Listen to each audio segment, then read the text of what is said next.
ദൃശ്യ സാക്ഷ്യത്തിന്റെ 11ാം അധ്യായത്തിലേക്ക് ഏവർക്കും സ്വാഗതം. ഇന്ന് രണ്ട് പ്രമുഖരായ അതിഥികളാണ് മീഡിയ റൂമിൽ എത്തിച്ചേർന്നിട്ടുള്ളത്. പ്രശസ്ത സംവിധായകനും ഡോക്യുമെന്ററി സംവിധായകനും ആയ ശ്രീ ആർ ശരത്, വിദ്യാഭ്യാസ വകുപ്പിന് അടക്കം വിവിധ ഡോക്യുമെന്ററികൾ 300ഓളം ഡോക്യുമെന്ററികൾ ചെയ്തിട്ടുള്ള ശ്രീമതി ചന്ദ്രലേഖ CS. 2018-ലും 2019-ലും ആനിമേഷന്റെ നാഷണൽ അവാർഡ് എല്ലാം നേടിയ ഒരു വ്യക്തി കൂടിയാണ് ശ്രീമതി ചന്ദ്രലേഖ. രണ്ടുപേരെയും ഈ വേദിയിലേക്ക് സഹർഷം സ്വാഗതം ചെയ്യും. Thank you. ഇന്ന് നമ്മൾ ആദ്യം വെൽക്കം ചെയ്യുന്നത് ശ്രീ ആർ ശരത് സാറിനെയാണ്. ഒരുപക്ഷെ മലയാളത്തില് ഒരു മുഖവുര വേണ്ടാത്ത വ്യക്തികളിൽ ഒരാളാണ് ശരത് സർ. നമുക്കെല്ലാം വിവിധ സിനിമകളിലൂടെ നമ്മളുടെ മനസ്സിൽ ഇടം പിടിച്ചിട്ടുള്ള ഒരു വ്യക്തിയാണ്. പ്രത്യേകിച്ച് സായാഹ്നം എന്ന് പറയുന്ന 2000-ലെ കേരള സ്റ്റേറ്റ് ഫിലിം അവാർഡ് നേടിയിട്ടുള്ള മറ്റു 7 അവാർഡുകൾ ഈ സിനിമയ്ക്ക് കിട്ടിയിട്ടുണ്ട്. അങ്ങനെ പ്രശസ്തമായ ഒരു സിനിമ മലയാളിക്ക് സമ്മാനിച്ച വ്യക്തിയാണ്. അതുപോലെ അദ്ദേഹത്തിന്റെ സ്ഥിതി എന്ന് പറയുന്ന ഒരു സിനിമ, ശീലാപതി എന്ന് പറയുന്ന 2006-ൽ ഇറങ്ങിയ സിനിമ, ഇതെല്ലാം വളരെ പ്രശസ്തമായ രീതിയിൽ നമ്മളുടെ അംഗീകാരം നേടിയെടുത്ത ചിത്രങ്ങളാണ്. അദ്ദേഹം പബ്ലിക് റിലേഷൻസിൽ എന്റെ അടക്കം ഡെപ്യൂട്ടി ഡയറക്ടർ കൂടിയാണ്. അദ്ദേഹം വിരമിച്ചു. സിനിമകളിൽ കൂടിയാണ് അദ്ദേഹം ഈ ഒരു ദൃശ്യ മാധ്യമ മേഖലയിലേക്ക് എത്തുന്നത്. അദ്ദേഹത്തിൻ്റെതായി പറഞ്ഞത് കൂടാതെ ഹിന്ദി ഫീച്ചർ ഫിലിം അദ്ദേഹം ചെയ്തിട്ടുണ്ട്, ദ ഡിസയർ എന്ന് പറയുന്ന. അത് ഒരു ഇൻഡോ ചൈനീസ് ഒരു കോ പ്രൊഡക്ഷൻ ആണ് എന്ന് അദ്ദേഹത്തിന്റെ ബയോഡാറ്റ നോക്കുമ്പോൾ നമ്മൾ കാണുന്നുണ്ട്. അതിനെപ്പറ്റി അദ്ദേഹം വിശദീകരിക്കും എന്ന് വിചാരിക്കുന്നു. 2011-ൽ പുറത്തിറങ്ങിയതാണ്. അദ്ദേഹത്തിന് ഒരുപാട് അംഗീകാരം നേടിക്കൊടുത്ത മറ്റൊരു ഡോക്യുമെന്ററി ബുദ്ധനും ചാപ്ലിനും ചിരിക്കുന്നു എന്ന് പറയുന്ന ഒന്നാണ്. രാജ രവിവർമ്മയുടെ റേറസ്റ്റ് ആയിട്ടുള്ള റൂറൽ പെയിന്റിങ്സ്, അത് അദ്ദേഹത്തിന്റെ മറ്റൊരു താല്പര്യമുള്ള ഒരു മേഖലയാണെന്ന് മനസ്സിലാക്കുന്നു. റൂറൽ പെയിന്റിങ്സിനെ പറ്റി അദ്ദേഹം പഠനം നടത്തി റിസർച്ചും ചെയ്തിട്ടുണ്ട്. അതിന്റെ ഒരു താല്പര്യത്തിന്റെ അടിസ്ഥാനത്തിലായിരിക്കും അദ്ദേഹം രാജ രവിവർമ്മയുടെ റേറസ്റ്റ് ആയിട്ടുള്ള കുറെ പെയിന്റിങ്സ് കണ്ടെത്തി അതിനെ കുറിച്ച് അദ്ദേഹം ഒരു ഡോക്യുമെന്റ് ചെയ്തിട്ടുണ്ട്. അതുപോലെ 10ഓളം ഷോർട്ട് ഫിലിംസ് അദ്ദേഹത്തിന്റെ ക്രെഡിറ്റിലുണ്ട്.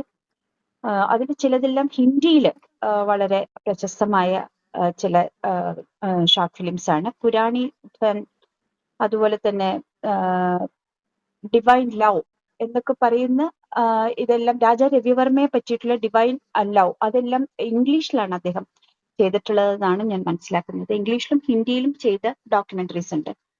അദ്ദേഹത്തിന് ഏറ്റവും അധികം നമ്മൾ ഓർമ്മിക്കേണ്ട ഡോക്യുമെന്ററീസ് ഒന്ന് VK കൃഷ്ണമേനോൻ, ഇന്ത്യയുടെ പ്രതിരോധ മന്ത്രി കൂടിയായിരുന്ന VK കൃഷ്ണമേനോനെ പറ്റി അദ്ദേഹം ചെയ്തിട്ടുള്ള ഒരു ഡോക്യുമെന്ററി.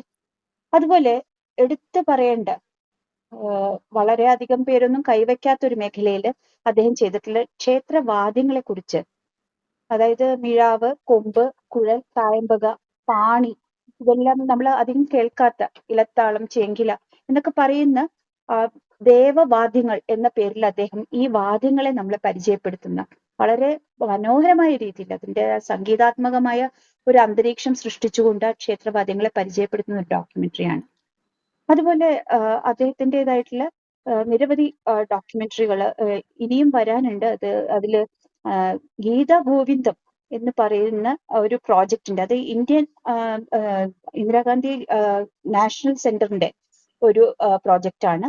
അതിനു വേണ്ടിയിട്ട് അദ്ദേഹം സംവിധാനം നിർവഹിക്കുന്നുണ്ട്, അതിന്റെ ഒരു കോ ഡയറക്ഷൻ ചെയ്യുന്നുണ്ട് എന്ന് ഞാൻ മനസ്സിലാക്കുന്നു. അതുപോലെ തന്നെ അതില് ഡോക്ടർ കപില വാത്സ്യായൻ ആണ് ഇതിന്റെ സ്ക്രിപ്റ്റ് എഴുതിയിട്ടുള്ളത്. 97-ൽ ആരംഭിച്ച ഒരു പ്രോജക്റ്റ് ആണ്. അപ്പൊ അതെല്ലാം അദ്ദേഹത്തിൻ്റെതായിട്ട് വരാനിരിക്കുന്നതാണ്. നമ്മൾ ഏറ്റവും അധികം മനസ്സിൽ പിന്നെ അദ്ദേഹത്തിൻ്റെതായിട്ട് നമ്മൾ ഓർക്കുന്ന ഒരു വർക്ക് ONV-യുടെ ഭൂമിക്കൊരു ചരമഗീതം എന്നുള്ളതിന്റെ ഒരു ഡോക്യുഫിക്ഷൻ ആയിട്ട് നിർമ്മിച്ചതാണ്. ആ ഒരു കവിതയെ ആലാപന ഭംഗി കൊണ്ട് എനിക്ക് തോന്നുന്നു ദേവരാജനാണ് അതിന്റെ സംഗീത സംവിധാനം നിർവഹിച്ചത്. പി ജയചന്ദ്രൻ അതില് പാടിയിട്ടുണ്ട്. ONV-യുടെ സ്വന്തം ശബ്ദത്തിൽ നമ്മൾ ആ കവിത കേൾക്കുന്നുണ്ട്. അതുപോലെ കാവ്യമാധവൻ എന്നുള്ള ഒരു ആർട്ടിസ്റ്റാണ് അതിൽ അഭിനയിച്ചിട്ടുള്ളത് കുറെ ഭാഗങ്ങൾ. അപ്പൊ വളരെ മനോഹരമായിട്ടുള്ള രീതിയിൽ അത് ആ കവിതയെ ദൃശ്യവൽക്കരിക്കുകയാണ് ചെയ്തിട്ടുള്ളത്. മറ്റൊന്ന് ശ്രദ്ധിക്കപ്പെടേണ്ട MG റോഡ്, മഹാത്മാഗാന്ധി റോഡ്, നമ്മൾ അത് കേൾക്കുമ്പോൾ നമ്മൾ വിചാരിക്കുന്നതല്ല അത് കാണുന്ന ആ ചിത്രം നമുക്ക് തരുന്നത്. Mahatma Gandhi, the road taken by Mahatma Gandhi, അത് ഖാദിയിലൂടെയും അദ്ദേഹത്തിന്റെ മറ്റ് പിന്നെ സന്ദേശങ്ങളിലൂടെയും അദ്ദേഹം എങ്ങനെ നമ്മളുടെ ഉള്ളിൽ തെളിഞ്ഞു നിൽക്കുന്നു എന്നുള്ള ഒരു ഡോക്യുമെന്ററി വളരെ രസകരമായിട്ടുള്ള. അതുപോലെ ലാസ്യാങ്കന എന്ന് പറയുന്ന ഒരു വിഷ്വൽ ഒരു പോയട്രി തന്നെയാണ് എന്ന് പറയാവുന്ന ഒരു വർക്ക് അദ്ദേഹം ചെയ്തിട്ടുണ്ട്. ഇതിനെപ്പറ്റിയെല്ലാം അദ്ദേഹത്തിൽ നിന്ന് നമുക്ക് കേൾക്കാൻ സാധിക്കും എന്ന് പ്രതീക്ഷിക്കുന്നു. നിരവധി അവാർഡുകൾ അദ്ദേഹത്തിന് തേടി വന്നിട്ടുണ്ട്. പല അതുപോലെ അദ്ദേഹത്തിൻ്റെതായിട്ടുള്ള മറ്റു വർക്കുകളിൽ ചില ദേശീയ അവാർഡുകൾ ലഭിച്ചിട്ടുണ്ട്. അതുപോലെ തന്നെ ഏഷ്യ പസഫിക് വേദിയിൽ അദ്ദേഹത്തിന്റെ ചിത്രങ്ങൾ പ്രദർശിപ്പിക്കപ്പെട്ടിട്ടുണ്ട്. അങ്ങനെ അദ്ദേഹം പറുദീസ എന്ന് പറയുന്ന ഒരു ഡോക്യുമെന്ററി, അത് യാഥാസ്ഥിതി മതവും ആയിട്ട് ബന്ധപ്പെട്ട അതിന്റെ അനാചാരപരമായിട്ടുള്ള അല്ലെങ്കിൽ അതിന്റെ യാഥാസ്ഥിതികത്വം കൊണ്ടുണ്ടാവുന്ന പ്രശ്നങ്ങളെ പറ്റിയിട്ടാണ് അദ്ദേഹം അതിൽ പറയാൻ ശ്രമിച്ചിട്ടുള്ളത്. അതുപോലെ ഓട്ടിസം ബാധിച്ച ഒരു കുഞ്ഞും അമ്മയും തമ്മിലുള്ള ബന്ധത്തിനെ പറ്റിയിട്ട് സ്വയം എന്ന് പറയുന്ന ഒരു ചിത്രീകരണം. അതുപോലെ പെയിന്റഡ് എപ്പിക്സ്, മ്യൂറൽസിനെ പറ്റിയിട്ടുള്ള പെയിന്റഡ് എപ്പിക്സ്, ഇതെല്ലാം അദ്ദേഹത്തിന് നിരവധി അവാർഡുകൾ നേടിക്കൊടുത്തിട്ടുണ്ട്. അദ്ദേഹം 2007 IUKFF-ന്റെ ലണ്ടനിൽ നടന്ന ആ ഒരു ഫിലിം ഫെസ്റ്റിന്റെ ഫെസ്റ്റ് ഡയറക്ടർ ആയിരുന്നു. അതുപോലെ നാഷണൽ ഫിലിം അവാർഡിന്റെ ജൂറി അംഗമായിട്ട് അദ്ദേഹം 2011 പ്രവർത്തിച്ചിട്ടുണ്ട്. Kerala state television award jury ചെയർമാനായി അദ്ദേഹം 2012 2021 ഇരുന്നിട്ടുണ്ട്. അദ്ദേഹം കൊല്ലം വിളക്കുടി സ്വദേശിയാണ്. അദ്ദേഹത്തിനെ ഈ വേദിയിലേക്ക് ഏറ്റവും സ്നേഹപൂർവ്വം സ്വാഗതം ചെയ്യുന്നു. ആദ്യം ശരത് സർ സംസാരിച്ചതിന് ശേഷം ചന്ദ്രിക മാഡത്തിനെ നമ്മൾ ഈ വേദിയിലേക്ക് ഇൻട്രൊഡ്യൂസ് ചെയ്യുന്നതായിരിക്കും. Sharath sir. Then thank you, Hema, for your kind words, and thank you, Pramod sir. ഞാൻ ഈ പ്രദീപ് സാർ എന്നെ വിളിക്കുമ്പോൾ ഞാൻ ഈ ആദ്യം ഇതിനെക്കുറിച്ച് പറയുമ്പോൾ ഈ ഡോക്യുമെൻ്ററി എന്ന് പറയുന്നത് ഇന്നിപ്പം ഒരു രണ്ടാം തരത്തിലേക്ക് മാറിയിരിക്കുന്ന ഒരു സംഭവമാണ്. അന്നൊക്കെ ഞങ്ങളുടെയൊക്കെ ഡോക്യുമെൻ്ററി എടുത്ത് തുടങ്ങുമ്പോൾ ഇത് സ്റ്റേറ്റ് ഫിലിം അവാർഡിനോടൊപ്പമായിരുന്നു. സ്റ്റേറ്റ് ഫിലിം അവാർഡിനൊപ്പമായിരുന്നു ഈ ഡോക്യുമെൻ്ററിയും കൺസിഡർ ചെയ്തിരുന്നത്. അപ്പോൾ അന്നത്തെ ആദ്യത്തെ അവാർഡുകളെല്ലാം ഈ നല്ല ഡോക്യുമെൻ്ററിക്ക് സിനിമ അവാർഡിൻ്റെ കൂടെ തന്നെ ആയിരുന്നു ഈ ഡോക്യുമെൻ്ററിക്കുള്ള അവാർഡുകളും. അങ്ങനെ ഒരു സ്റ്റാറ്റസും അതിന് അങ്ങനെയായിരുന്നു. പിന്നീട് ഇതിൻ്റെ സ്റ്റാറ്റസ് മാറി മാറി മാറി, അത് ടെലിവിഷൻ മോശമായ ഒരു മീഡിയ ആണെന്ന് ഞാൻ പറയല്ല, ടെലിവിഷൻ അവാർഡും അതിൻ്റെ തന്നെ ഒരു അവസാന ഇനങ്ങളിൽ ഒന്നായിട്ട് മാറിയിട്ടുണ്ട് ഇന്ന് ഡോക്യുമെൻ്ററികൾ. മാത്രമല്ല അതിന് വേണ്ടി പരിശ്രമിക്കുന്നവരും ഇപ്പോൾ ചന്ദ്രലേഖയെ പോലുള്ളവരൊക്കെ എന്നെക്കാളേറെ ഈ ഡോക്യുമെൻ്ററിക്ക് വേണ്ടി ഡിവോട്ടഡാണ്. ഞാനൊക്കെ ഒന്നും അല്ലെങ്കിൽ സിനിമ ചെയ്യും, അതിനിടയ്ക്ക് വീണ് കിട്ടുന്ന സമയങ്ങളിൽ ഡോക്യുമെൻ്ററി ചെയ്യും എന്നുള്ളതാണ്. പക്ഷെ അതേസമയം ഡോക്യുമെൻ്ററി എന്ന് പറഞ്ഞ് തന്നെ ലൈഫ് കൊണ്ടുപോകുന്ന, ഡെഡിക്കേറ്റ് ചെയ്യുന്ന ഒരുപാട് പേരുണ്ട്. അവർക്ക് ഇത്തരത്തിലുള്ള ഒരു പ്ലാറ്റ്ഫോം, ഇത്തരത്തിലുള്ള ഒരു വേദി, ഇത്തരത്തിലൊരു ചർച്ച വളരെയേറെ അനുഗ്രഹമാണെന്ന് എനിക്ക് തോന്നി. അപ്പോഴാണ് എന്നോട് ഇത് പറയുമ്പം തന്നെ ഞാൻ അപ്പോൾ കുറച്ച് എക്സൈറ്റഡ് ആയി. കാര്യം എനിക്ക് പലപ്പോഴും കഴിഞ്ഞ ആഴ്ച വരാൻ പറ്റിയില്ല, പല കാര്യങ്ങളും. ഞാൻ ഇപ്പോൾ തന്നെ ഒരു ഡോക്യുമെൻ്ററിയുടെ പിറകിലാണ്. അപ്പോൾ ആ ഭോപ്പാൽ ഗ്യാസ് ട്രാജഡിയുടെ 40ാം വർഷമാണ്. അതിനെക്കുറിച്ചൊരു ഇൻ്റർനാഷണൽ നാഷണൽ ഡോക്യുമെൻ്ററി ചെയ്തുകൊണ്ടിരിക്കുക. അപ്പോൾ അങ്ങനെയുള്ള ഇടയ്ക്ക് വെച്ച് ഞാൻ ഇതിലേക്ക് ഒരു ചർച്ച എന്ന് പറയുന്നത് വളരെ സന്തോഷം തോന്നുന്നു, ഒരു അഭിമാനം തോന്നുന്നു. കാരണം ഈ ഡോക്യുമെൻ്ററിയെക്കുറിച്ചുള്ള ചർച്ചകളിൽ നമ്മൾ എപ്പോഴും പറയാനുള്ളത് ഒരു ഫാക്ച്വൽ ഫിലിം മേക്കർ ആണല്ലോ ഒരു ഡോക്യുമെൻ്ററി ചെയ്യുന്ന മറ്റേയാൾക്കെല്ലാം സ്വാതന്ത്ര്യമുണ്ട്. അയാളുടെ മുന്നിൽ ഒരുപാട് വഴികളുണ്ട്. എൻ്റർടൈൻമെൻറ്റ് വഴി പോകാം, സീരിയസ് ആയിട്ട് പോകാം, പിന്നെ അല്ലെങ്കിൽ സോഷ്യൽ കമ്മിറ്റ്മെൻറ്റിൻ്റെ ഭാഗമായിട്ട് പോകാം. പക്ഷേ ഈ ഡോക്യുമെൻ്ററിയിലേക്ക് നമ്മൾ വരുമ്പം അവിടെ ഒരു ഫാക്ച്വൽ ഫിലിം മേക്കറായി നിന്നാലേ പറ്റുള്ളൂ. മാത്രമല്ല, ഒരു ഡോക്യുമെൻ്ററി ഫിലിം മേക്കർക്ക് ഏറ്റവും വലിയൊരു പ്രിവിലേജ് ഉള്ളത് ഗോയിങ് അബൌട്ട് ദ വേൾഡ്, എവിടെയും പോകാം. അങ്ങനെ ഒരു പ്രിവിലേജും ഉണ്ട് ഈ ഡോക്യുമെൻ്ററി ഫിലിം മേക്കർക്ക്. പിന്നെ ഞാൻ കാണുന്ന മൂന്നാമത്തെ ഒരു വലിയ പ്രിവിലേജായിട്ട് തോന്നുന്നത് move one's mind for good. മറ്റേ സിനിമയൊന്നും അങ്ങനെ ഇല്ല. ഒരു നല്ല ഒരു ഒരു ഒരു എന്താ പറയുക, നമ്മൾ ഫീൽ ഗുഡോ അല്ലെങ്കിൽ അങ്ങനെയൊന്നും വേണമെന്നില്ല. സിനിമയുടെ ഒരു ഗ്രാമറും, സിനിമയ്ക്ക് ഒരുപാട് സ്വാതന്ത്ര്യമുണ്ട്. അതൊരു കഥയാണ്, ഫിക്ഷനാണ്, അതിലെങ്ങനെയും എങ്ങോട്ടും പോവാം, എങ്ങനെയും സഞ്ചരിക്കാം. പക്ഷേ ഒരു ഡോക്യുമെൻ്ററിയെ സംബന്ധിച്ചിടത്തോളം അയാൾ ഫാക്ച്വൽ മുന്നിൽ പോയിട്ട് അവസാനം ഒരാളുടെ ഒരു മൈൻഡ്, അത് കാണുന്ന ഒരാളുടെ മൈൻഡ് മൂവ് ചെയ്യിക്കുകയാണ് നമ്മൾ. നല്ല കാര്യത്തിന് വേണ്ടിയായിരിക്കും. ഒരിക്കലും ഒരു മോശക്കാര്യത്തിന് വേണ്ടി നമ്മളൊരു ഡോക്യുമെൻ്ററി ഉണ്ടാക്കി ആരും കണ്ടിട്ടില്ല. എല്ലാം ഒരു നല്ല കാര്യത്തിന് വേണ്ടി, നന്മയ്ക്ക് വേണ്ടി. നന്മ എന്ന് പറയുന്ന വാക്കല്ല ഞാൻ ഉദ്ദേശിക്കുന്നത്, ക്ലീഷയല്ല ഉദ്ദേശിക്കുന്നത്. ഒരു ഒരു ഒരു പോസിറ്റീവായിട്ടുള്ള ഒരു വൈബിന് വേണ്ടി ആണ് എപ്പോഴും മിക്ക ഡോക്യുമെൻ്ററികളും നമ്മൾ നിർമ്മിക്കുന്നത്, കൊണ്ടുപോകുന്നത്. അത് വരുന്ന കാര്യമുണ്ട്. ഈ ഒരു ചലഞ്ചസിനെ ഇന്നത്തെ ഒരു ഡോക്യുമെൻ്ററി ഫിലിം മേക്കേഴ്സ് എന്താ പറയുന്നത്, എങ്ങനെ നേടുമെന്ന് എനിക്കറിയില്ല. കാര്യം ഒരുപാട് കാര്യങ്ങൾ മാറി. കാര്യം ദൂരദർശൻ്റെ ഒരു പറയുന്ന ഒരു എന്താ പറയുന്ന ഡൗൺ. പണ്ട് ദൂരദർശൻ നല്ലൊരു പ്ലാറ്റ്ഫോം ആയിരുന്നു. അതിപ്പം ഒരുപാട് 10 ചാനലുകൾ വന്നു. അതുപോലെ ഈ ഒരുപാട് പ്ലാറ്റ്ഫോം എല്ലാം പൊയ്ക്കൊണ്ടിരിക്കുക ഈ ഡോക്യുമെൻ്ററിക്ക് വേണ്ടിയുള്ള. വളരെ കുറച്ച് ഫെസ്റ്റിവലുകളേ ഉള്ളൂ ഇപ്പോഴും. ആദ്യമൊക്കെ ഒരുപാട് എല്ലാ ഫിലിം ഫെസ്റ്റിവലിൻ്റെയും കൂടെ ഡോക്യുമെൻ്ററി ഉണ്ടായിരുന്നു. പതുക്കെ പതുക്കെ ഇപ്പോഴത് ഫീച്ചർ ഫിലിമായി, ഡോക്യുമെൻ്ററി ഫിലിം ഫെസ്റ്റിവൽ സെപ്പറേറ്റ് ആയി. അപ്പം തന്നെ ആൾക്കാർ കാണാതായി.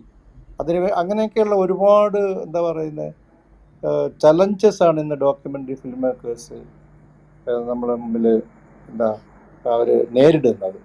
അപ്പം ഞാനാണെങ്കിൽ ഞാൻ വളരെ സന്തോഷത്തോടുകൂടി പറയാൻ പറ്റും, ഞാനൊരു ഡോക്യുമെൻ്ററി ഫിലിം മേക്കറായിട്ടാണ് തുടങ്ങിയത്. കാര്യം ഇന്ദിരാഗാന്ധി നാഷണൽ സെൻറ്റർ ഫോർ ആർട്സിൽ എനിക്ക് തോന്നുന്നു ഞാൻ ആദ്യം ചെയ്യുന്ന ഒരു ഡോക്യുമെൻ്ററി എന്ന് പറയുന്നത് ഈ പ്രിൻറ്റിങ്ങിൻ്റെ ഒരു സ്റ്റോറി ഓഫ് പ്രിൻറ്റിങ് ആണ്. അതായത് അച്ഛൻ്റെ കഥ എന്ന് പറഞ്ഞൊരു സംഭവമാണ്. പ്രത്യേകിച്ച് ഞാനൊരു ജേർണലിസ്റ്റായിട്ട് ആണല്ലോ ഫിലിമിലേക്ക് വരുന്നത്. ആ സമയത്ത് അച്ഛൻ്റെ കഥ എന്ന് പറയുന്നൊരു ഡോക്യുമെൻ്ററി ഭോപ്പാലിലെ മ്യൂസിയം ഓഫ് മാൻ, രാഷ്ട്രീയ മാനവ സംഗ്രഹാലയത്തിന് ചെയ്തുകൊണ്ടാണ് ഞാൻ എൻ്റെ കരിയർ തുടങ്ങുന്നത്. അപ്പോൾ പിന്നീട് ചെയ്തതും ആദ്യകാലങ്ങളിൽ ഒരു 3-4 വർഷം, ഞാൻ 5 വർഷത്തോളം എനിക്ക് തോന്നി ഞാനൊരു 30s വരെ ഞാൻ ഡോക്യുമെൻ്ററിയിലായിരുന്നു. ഇപ്പോൾ ഈ പറയുന്ന ഹേമ പറഞ്ഞ പോലെ മ്യൂറൽസിനെ കുറിച്ചുള്ള ഒരു റിസർച്ച്, പിന്നെ അതുപോലെ പെയിൻറ്റഡ് ക്ഷേത്രവാദ്യങ്ങളെക്കുറിച്ച്. പക്ഷെ ഇതിനൊക്കെ ഒരുപാട് റിസർച്ചും ഒരുപാട് പെയിനും ആവശ്യമാണ്. കാര്യം അതൊരു ഒരു ഒരു സ്റ്റേജാണല്ലോ. മറ്റൊരു സ്ക്രിപ്റ്റ് ആണെങ്കിൽ സിനിമേൻ്റെ സ്ക്രിപ്റ്റ് നമ്മൾ ഒരാൾ എഴുതി തരുന്നല്ലോ നമ്മൾ ചെയ്യുന്നു. പക്ഷേ ഡോക്യുമെൻ്ററിയുടെ സ്ക്രിപ്റ്റിലേക്ക് കിടക്കുമ്പോൾ അതിൻ്റെ ഒരു കോൺസെപ്റ്റ് വന്നു കഴിഞ്ഞാൽ തന്നെ അതിൻ്റെ റിസർച്ച് അതിൻ്റെ ഒരു സെക്കൻഡ് ഭാഗമാകുന്നു. തേർഡ് പിന്നീടേ നമുക്കിരുന്ന് സ്ക്രിപ്റ്റ് എഴുതാൻ പറ്റുള്ളൂ. പിന്നെ ലേയിങ്, കമൻട്രി അങ്ങനെയൊക്കെ പറഞ്ഞ് ഒരുപാട് ഒരു ഒരു ഒരു കുറച്ചുകൂടി ഫ്രീഡം ഉണ്ടെങ്കിലും കുറച്ചുകൂടെ പെയിൻഫുള്ളായിട്ട് എനിക്ക് തോന്നിയിട്ടുണ്ട് ഡോക്യുമെൻ്ററിയുടെ നിർമ്മാണം. കാര്യം നമ്മൾ ഒരുപാട് ആ റിസർച്ച് വർക്കാണ് അതിൻ്റെ ഏറ്റവും പ്രധാനപ്പെട്ട കാര്യം. അപ്പം അത്തരത്തിൽ പലപ്പോഴും അത്രയൊരു റിസർച്ച് ഞാൻ ഒരിക്കലും എൻ്റെ സിനിമയിൽ ഞാൻ ചെയ്യേണ്ടി വന്നിട്ടില്ല. കാര്യം അതൊരു പെട്ടെന്ന് ഒരു സിനിമ അത് അർഹിക്കുന്ന, ആ തീം അർഹിക്കുന്ന ഒരു റിസർച്ചിലേക്ക് പോയാൽ മതി. അതൊരു ഫോക്കസ്ഡ് ആണ് അതിൻ്റെ റിസർച്ച്. പക്ഷെ ഡോക്യുമെൻ്ററിയുടെ റിസർച്ച് എന്ന് പറഞ്ഞാൽ ഫോക്കസ്ഡ് അല്ല. അതിങ്ങനെ ഒന്ന് ചെല്ലുമ്പോൾ മറ്റേതിലേക്ക് ചെല്ലുമ്പോൾ, അവിടെ ചെല്ലുമ്പോൾ മറ്റേത് വീണ്ടും അങ്ങോട്ട് പോകും. അങ്ങനെ ഒരു തെന്നി പോയി ഒരു വലിയൊരു ലോകം മുമ്പിലെത്തും. പിന്നെ അറിയാൻ വയ്യത് എങ്ങനെ ഡോക്യുമെൻ്ററി ചെയ്യണമെന്ന്. അപ്പം അങ്ങനെയൊക്കെയുള്ള ഒരു അവസ്ഥയുണ്ട് ഡോക്യുമെൻ്ററിയിൽ. അപ്പം അങ്ങനെ ഈ കുറേയേറെ ഡോക്യുമെൻ്ററിക്ക് വേണ്ടി യാത്ര ചെയ്യാനും റിസർച്ച് ചെയ്യാനും നമ്മളതിനു വേണ്ടി എന്താ പറയുക അലഞ്ഞു നടക്കാനും അങ്ങനെ ഒരുപാട് കാര്യങ്ങൾ മനസ്സിലാക്കാനും കഴിയുന്ന ഒരു സെൽഫ് എഡ്യൂക്കേഷൻ കൂടിയാണ് ഈ ഡോക്യുമെൻ്ററിയുടെ പുറകിലുള്ള പോക്ക്. അതായത് ഒരു it is a sort of liberal എഡ്യൂക്കേഷനാണ് നമുക്ക്. അപ്പം അത്തരത്തിലാണ് ഡോക്യുമെൻ്ററികളെ ഞാൻ കാണുന്നത്. അതുകൊണ്ട് പലപ്പോഴും ഡോക്യുമെൻ്ററികൾ എനിക്കൊരു പെയിൻഫുൾ തിങ് ആണ്. കാരണം അതുകൊണ്ടാണ് ഞാൻ വളരെ കുറച്ച് ഡോക്യുമെൻ്ററികൾ എടുത്തിട്ടുള്ളൂ. കൂടിപ്പോയ ഒരു 15 ഡോക്യുമെൻ്ററികളെ ഞാൻ എൻ്റെ ഇത്രയും സ്പാൻ ഓഫ് ലൈഫിൽ എടുത്തിട്ടുണ്ട്.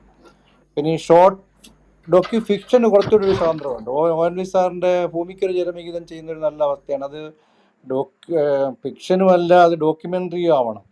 ആ നിലയിൽ ONV സാറിനെ പോലുള്ളൊരു പോയറ്റ്, അദ്ദേഹം തന്നെ അതിൽ അഭിനയിക്കുന്നു. പിന്നെ അദ്ദേഹം കാവ്യമുണ്ട്, പിന്നെ അതിനകത്ത് ദേവരാജൻ മാഷുണ്ട്, ജയചന്ദ്രനുണ്ട്, ഓണക്കൂർ സാറുണ്ട്, ഒരുപാട് പേര് അതിനകത്തുണ്ട്. അവരെല്ലാവരും വായിച്ച് ഹൃദിസ്ഥമാക്കിയൊരു പോയമാണത്. അത് എൻ്റേതായ ഒന്നും എനിക്കതിൽ ഇന്റർപ്രറ്റ് ചെയ്ത് കൊണ്ടുപോകാനേ പറ്റുള്ളൂ. പക്ഷെ അതിൻ്റെ ബേസും അതിൻ്റെ സോളും അവിടെ ON സാർ നിൽക്കുകയാണ് അവിടെ. സാറ് എല്ലാം കഴിഞ്ഞിട്ട് കാണാൻ പോവാണ്. അങ്ങനെ ഒരു ചലഞ്ച് ഉണ്ടാവും. അപ്പം ഇങ്ങനെയൊക്കെയുള്ള അവസരങ്ങളിൽ ഇപ്പം അതുപോലെ തന്നെ ജീവിച്ചിരിക്കുന്ന ഒരാളെ കുറിച്ച് പലപ്പോഴും എന്നോട് പലരും പറയാറുണ്ട് ഈ ഡോക്യുമെൻ്ററി നേരെ. എനിക്കത് ഭയങ്കര, ഞാൻ പലപ്പോഴും അതിന് തെന്നി മാറും. കാര്യം ഒരാളുടെ ലൈഫ്, ഒരാൾ എന്ന് വെച്ചാൽ മരിച്ചു കഴിഞ്ഞാൽ എങ്ങനെയും ചെയ്യാന്നുള്ളതല്ല, ഡെത്തിന് ശേഷം നമ്മൾ ഡോക്യുമെൻ്ററി ചെയ്യുമ്പോൾ നമുക്കൊരു ഫ്രീഡം ഉണ്ട്. മറ്റേ ഒരാൾ, ജീവിച്ചിരിക്കുന്ന ഒരാളെ കുറിച്ച് നമ്മൾ ഡോക്യുമെൻ്ററി ചെയ്യുമ്പം അയാളുടെ ഒരു ലൈഫ്, അയാളുടെ ഒരു ഡെത്ത്, ഒരുപാട് പേര് അയാൾ തന്നെ എന്താണ്, അയാളെ ഒരു മനുഷ്യനെ മനസ്സിലാക്കാൻ നമുക്ക് വലിയ പ്രയാസമായി വരും. അല്ലാതെ ഇങ്ങനെ ക്യാമറ എടുത്തുകൊണ്ട് മൂവ് ചെയ്ത് അവിടെ എവിടെയൊക്കെ പോയി നമ്മളൊരു ഡോക്യുമെൻ്ററി അവിടെ കൊണ്ട് നടത്തിച്ചു, ഇവിടെ നടത്തിച്ചു, ഇങ്ങനെയൊക്കെ ചെയ്യാമെന്നല്ലാതെ ഒരു ഒരു ഒരു മനുഷ്യൻ്റെ മൈൻഡ്, ഗ്രോത്ത് ഓഫ് എ ആർട്ടിസ്റ്റായാലും പോയറ്റായാലും ഏതായാലും അയാളുടെ മൈൻഡിലേക്ക് നമുക്ക് പോകാൻ കുറേയേറെ പ്രയാസമായി വരും. അല്ലെങ്കിൽ നമ്മൾ പേഴ്സണലായിട്ട് പുള്ളിയുടെ മുമ്പിൽ സറണ്ടർ ചെയ്യേണ്ടി വരും. സറണ്ടർ ചെയ്തിട്ട് പുള്ളി പറയുന്ന ഒരു രീതിയിലേക്ക് നമ്മൾ നറേറ്റ് ചെയ്ത് പോകേണ്ടി വരും. ഇതൊക്കെയാണ് ഈ ചലഞ്ചസാണ് ഞാൻ പറഞ്ഞു വരുന്നത്. അപ്പോൾ അങ്ങനെയൊക്കെ ഉള്ള ഒരു പ്ലാറ്റ്ഫോമാണ് ഈ ഡോക്യുമെൻ്ററി. പിന്നെ ഞാൻ ഈ പറഞ്ഞ VK കൃഷ്ണനെ കുറിച്ചുള്ള ഒരു ഡോക്യുമെൻ്ററി എനിക്കൊരു വലിയ അനുഭവമാണ് ജീവിതത്തിൽ. കാര്യം അതൊരു ഫീച്ചർ ഫിലിം ചെയ്യാനുള്ളൊരു സ്വപ്നമായിരുന്നു. അതിങ്ങനെ നടന്നില്ല. അത് ഒരു ഞാൻ 2008-07 അനൗൺസ് ചെയ്തു. അങ്ങനെ അത് വന്നു. പിന്നീട് അത് ഫീച്ചർ ഫിലിം ആവാൻ പറ്റിയില്ല. അങ്ങനെയാണ് ഫിലിം ലണ്ടൻ എനിക്ക് ഫണ്ട് ചെയ്തത് അതൊരു ഡോക്യുമെൻ്ററി ആക്കാൻ പറഞ്ഞു. അപ്പം തന്നെ എനിക്ക് മനസ്സിലായി ഇത് എങ്ങും നിൽക്കില്ല. കാര്യം പുള്ളി ഇന്ത്യ ലീഗ് എന്ന് പറഞ്ഞൊരു പ്രസ്ഥാനമുണ്ടാക്കി ഇന്ത്യയുടെ സ്വാതന്ത്ര്യ സമരം ലണ്ടനിൽ നിന്ന് other side of freedom struggle നയിച്ച ആളാണ് നെഹ്റു. അപ്പം അങ്ങനെയൊക്കെ പോയി കഴിയുമ്പോൾ നമ്മളാകെ ഒരു വിധത്തിൽ ഭ്രാന്തായി പോകും. കാര്യം ഇതെങ്ങനെ ഇത് അടുക്കും ചിട്ടയോടുകൂടി വരും, എങ്ങനെ ഒരു 30 മിനിറ്റ്സിൽ ചെയ്യും, ഈ ഫണ്ട് ഉപയോഗിച്ച് ഇത്രയും ഫണ്ടിൽ എങ്ങനെ ചെയ്യും. അപ്പം അതാണ് ഞാൻ പറഞ്ഞ മറ്റൊരു ചലഞ്ചസ്. ഒരു ഡോക്യുമെൻ്ററി ഫിലിം മേക്കറെ സംബന്ധിച്ചുള്ള ഏറ്റവും വലിയ മറ്റൊരു ചലഞ്ച് ഫണ്ടാണ്. 5 ലക്ഷം രൂപയും 10 ലക്ഷം രൂപയും 3 ലക്ഷം രൂപയും 4 ലക്ഷം രൂപയും ഒക്കെയാണ് ചിലപ്പോൾ ഒരു പ്രൊജക്റ്റിന് തരുന്നത്. അതിൽ ആ ഫണ്ട് അനുസരിച്ച് ഡോക്യുമെൻ്ററി ചെയ്യേണ്ടി വരികയാണ്. ഇപ്പോൾ ഹേമയ്ക്കൊക്കെ അറിയാൻ പറ്റും, PRDയിലൊക്കെ ഇരിക്കുന്ന സമയത്ത് ഇതാണ് അവസ്ഥ. ഞാനാണന്ന് പിന്നെ ഈ PRDയിൽ ഇരിക്കുന്ന സമയത്ത് ഡോക്യുമെൻ്ററിയുടെ ഒരു എമൗണ്ട് കൂട്ടി ഞാൻ 5 ലക്ഷം 7 ലക്ഷം രൂപയൊക്കെ ആക്കി വെച്ചു.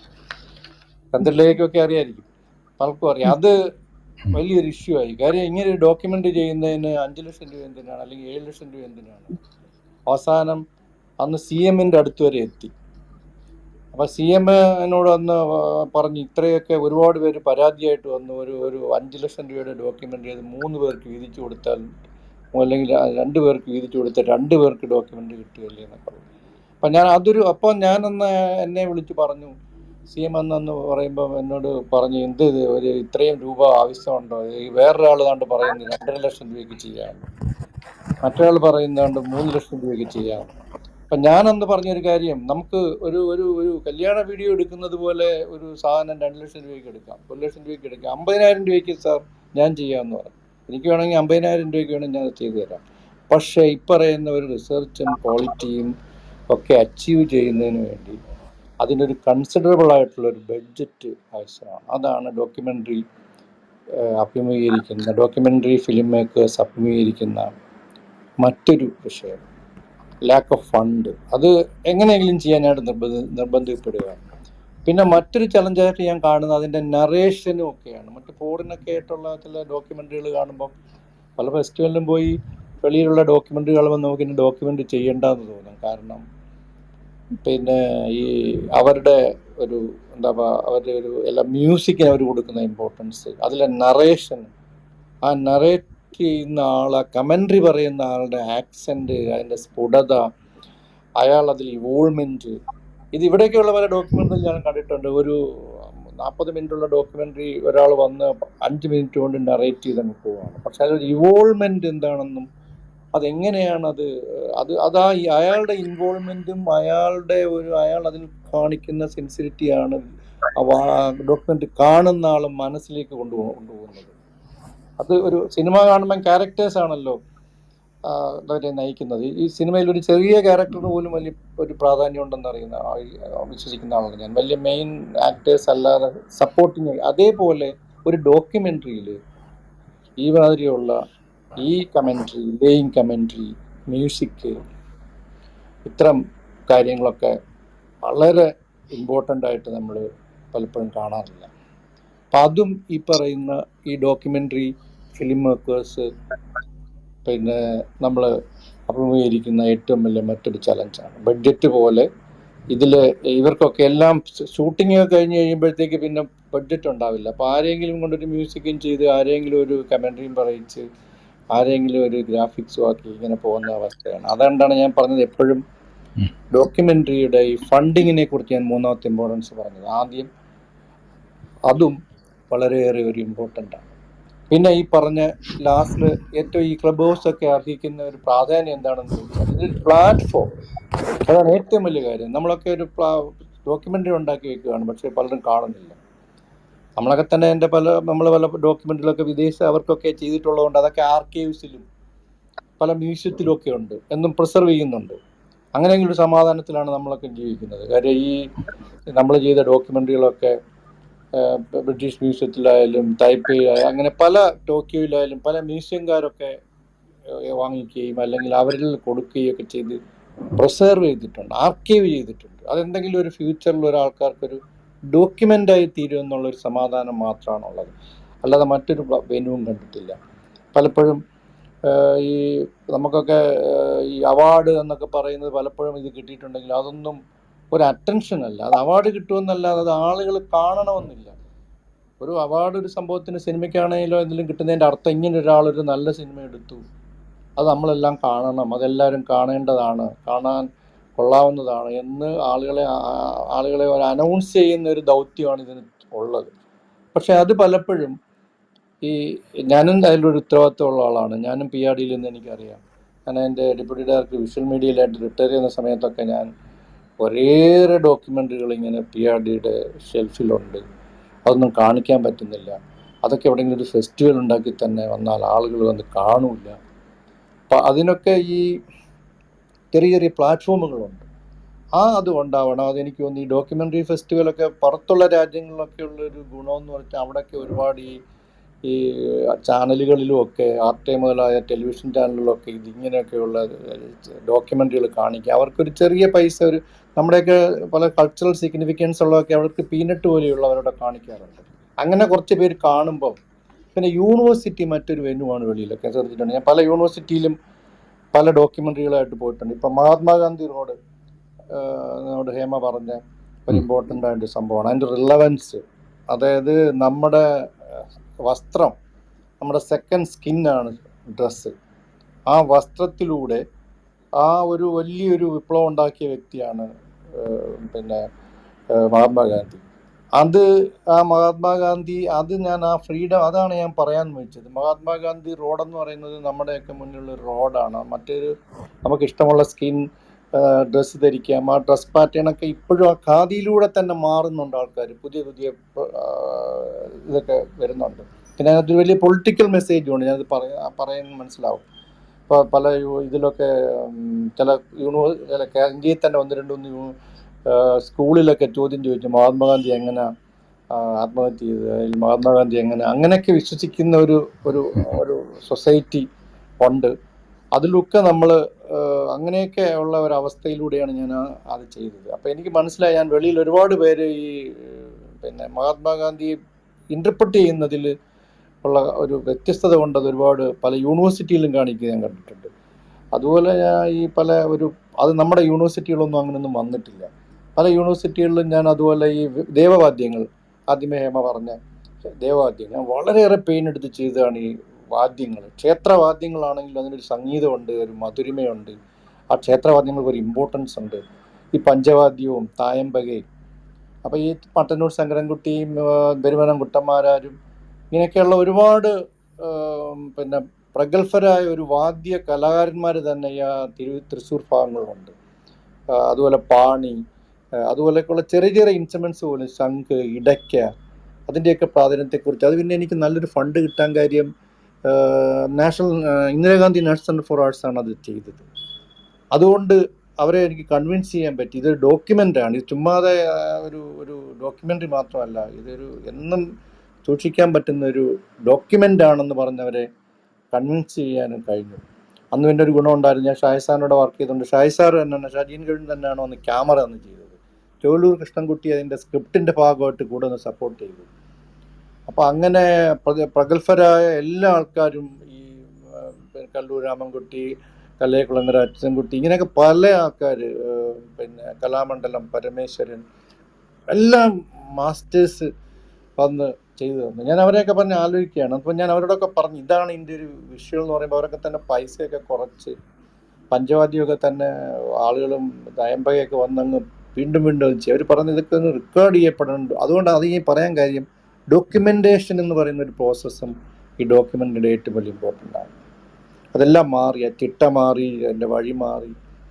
അതുപോലെ തന്നെ പെയിൻറ്റഡ് എപ്പിക്സിൻ്റെ എൻ്റെ അനുഭവം അതാണ്. കാര്യം ഞാൻ ആ കിളിമാനൂർ കൊട്ടാരത്തിൽ പോയി, അത് KC ചിത്രഭാനു എന്ന് പറയുന്ന, ചിലപ്പം പ്രദീപ് സാറിനൊക്കെ അറിയായിരിക്കും. അദ്ദേഹം ഫൈൻ ആർട്സ് കോളേജിലെ പ്രൊഫസറായിരുന്നു. അദ്ദേഹം ഇന്ന് ഇല്ല, ഹീസ് നോ മോർ. അപ്പോൾ അദ്ദേഹമാണ് അന്ന് കൂടെ വന്ന് സപ്പോർട്ട് ചെയ്യാൻ വന്നത്. അപ്പോൾ അദ്ദേഹവും ഞാനും കൂടെ അന്ന് കിളിമാനൂർ പാലസിലെ ടെമ്പിളിനകത്ത് കയറി. അന്ന് ഒരു പൂണൂലിട്ടവർക്ക് മാത്രമേ അതിനകത്ത് കയറാൻ പറ്റുള്ളൂ, രാജകുടുംബത്തിനും ബ്രാഹ്മൺസേ പറ്റുള്ളൂ. അപ്പോൾ ചിത്രഭാനു എന്ന് പറയുന്ന ഒരു മനുഷ്യനുള്ള പുരോഗമനവാദിയായുള്ള എന്നോട് പറഞ്ഞു, ഞാനും ഒരു പൂണൂലിട്ട ഒരാളാണെന്ന് ഞാൻ വിശ്വസിക്കുന്നു, ധൈര്യമായി കയറാൻ പറഞ്ഞു. ഞങ്ങൾ അതിനകത്ത് കയറി.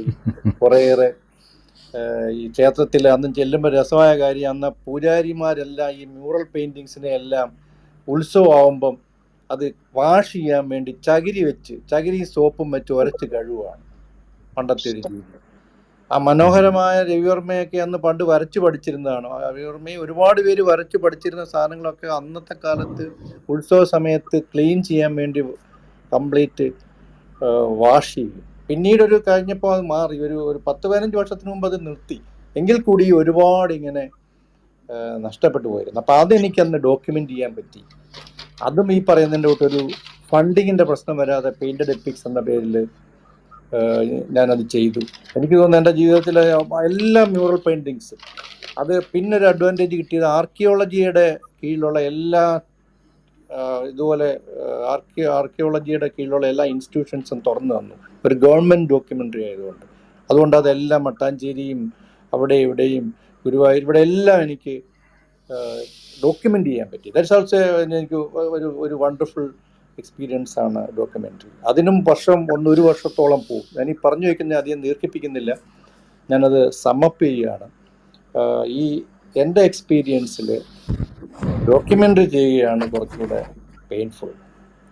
അത് കുറച്ചുകൂടെ ഉത്തരവാദിത്വമുണ്ട്. കാര്യം മറ്റേതെന്ന് വെച്ച് കഴിഞ്ഞാൽ സിനിമ നമ്മുടേതായാണ്, നമ്മുടെ ഒരു ആഖ്യാനമാണ്, നമ്മുടെ എന്താ പറയുന്നത് സെൽഫായിട്ടുള്ള ഒരു ആഖ്യാനമാണ്. ഫ്രീഡം 100% ഫ്രീഡം ഉണ്ട്. പക്ഷെ ഇവിടെ ഈ പറയുന്ന സബ്ജക്റ്റ് ഇൻവെസ്റ്റിഗേഷനും, അതായത് റിയൽ വേൾഡ് തന്നെ എക്സ്പ്ലോർ ചെയ്യണം, റിയൽ വേൾഡ് തന്നെ റെക്കോർഡ് ചെയ്യണം, ആ റിയാലിറ്റിയിലേക്ക് ചേർന്ന് നിന്ന് സഞ്ചരിക്കണം.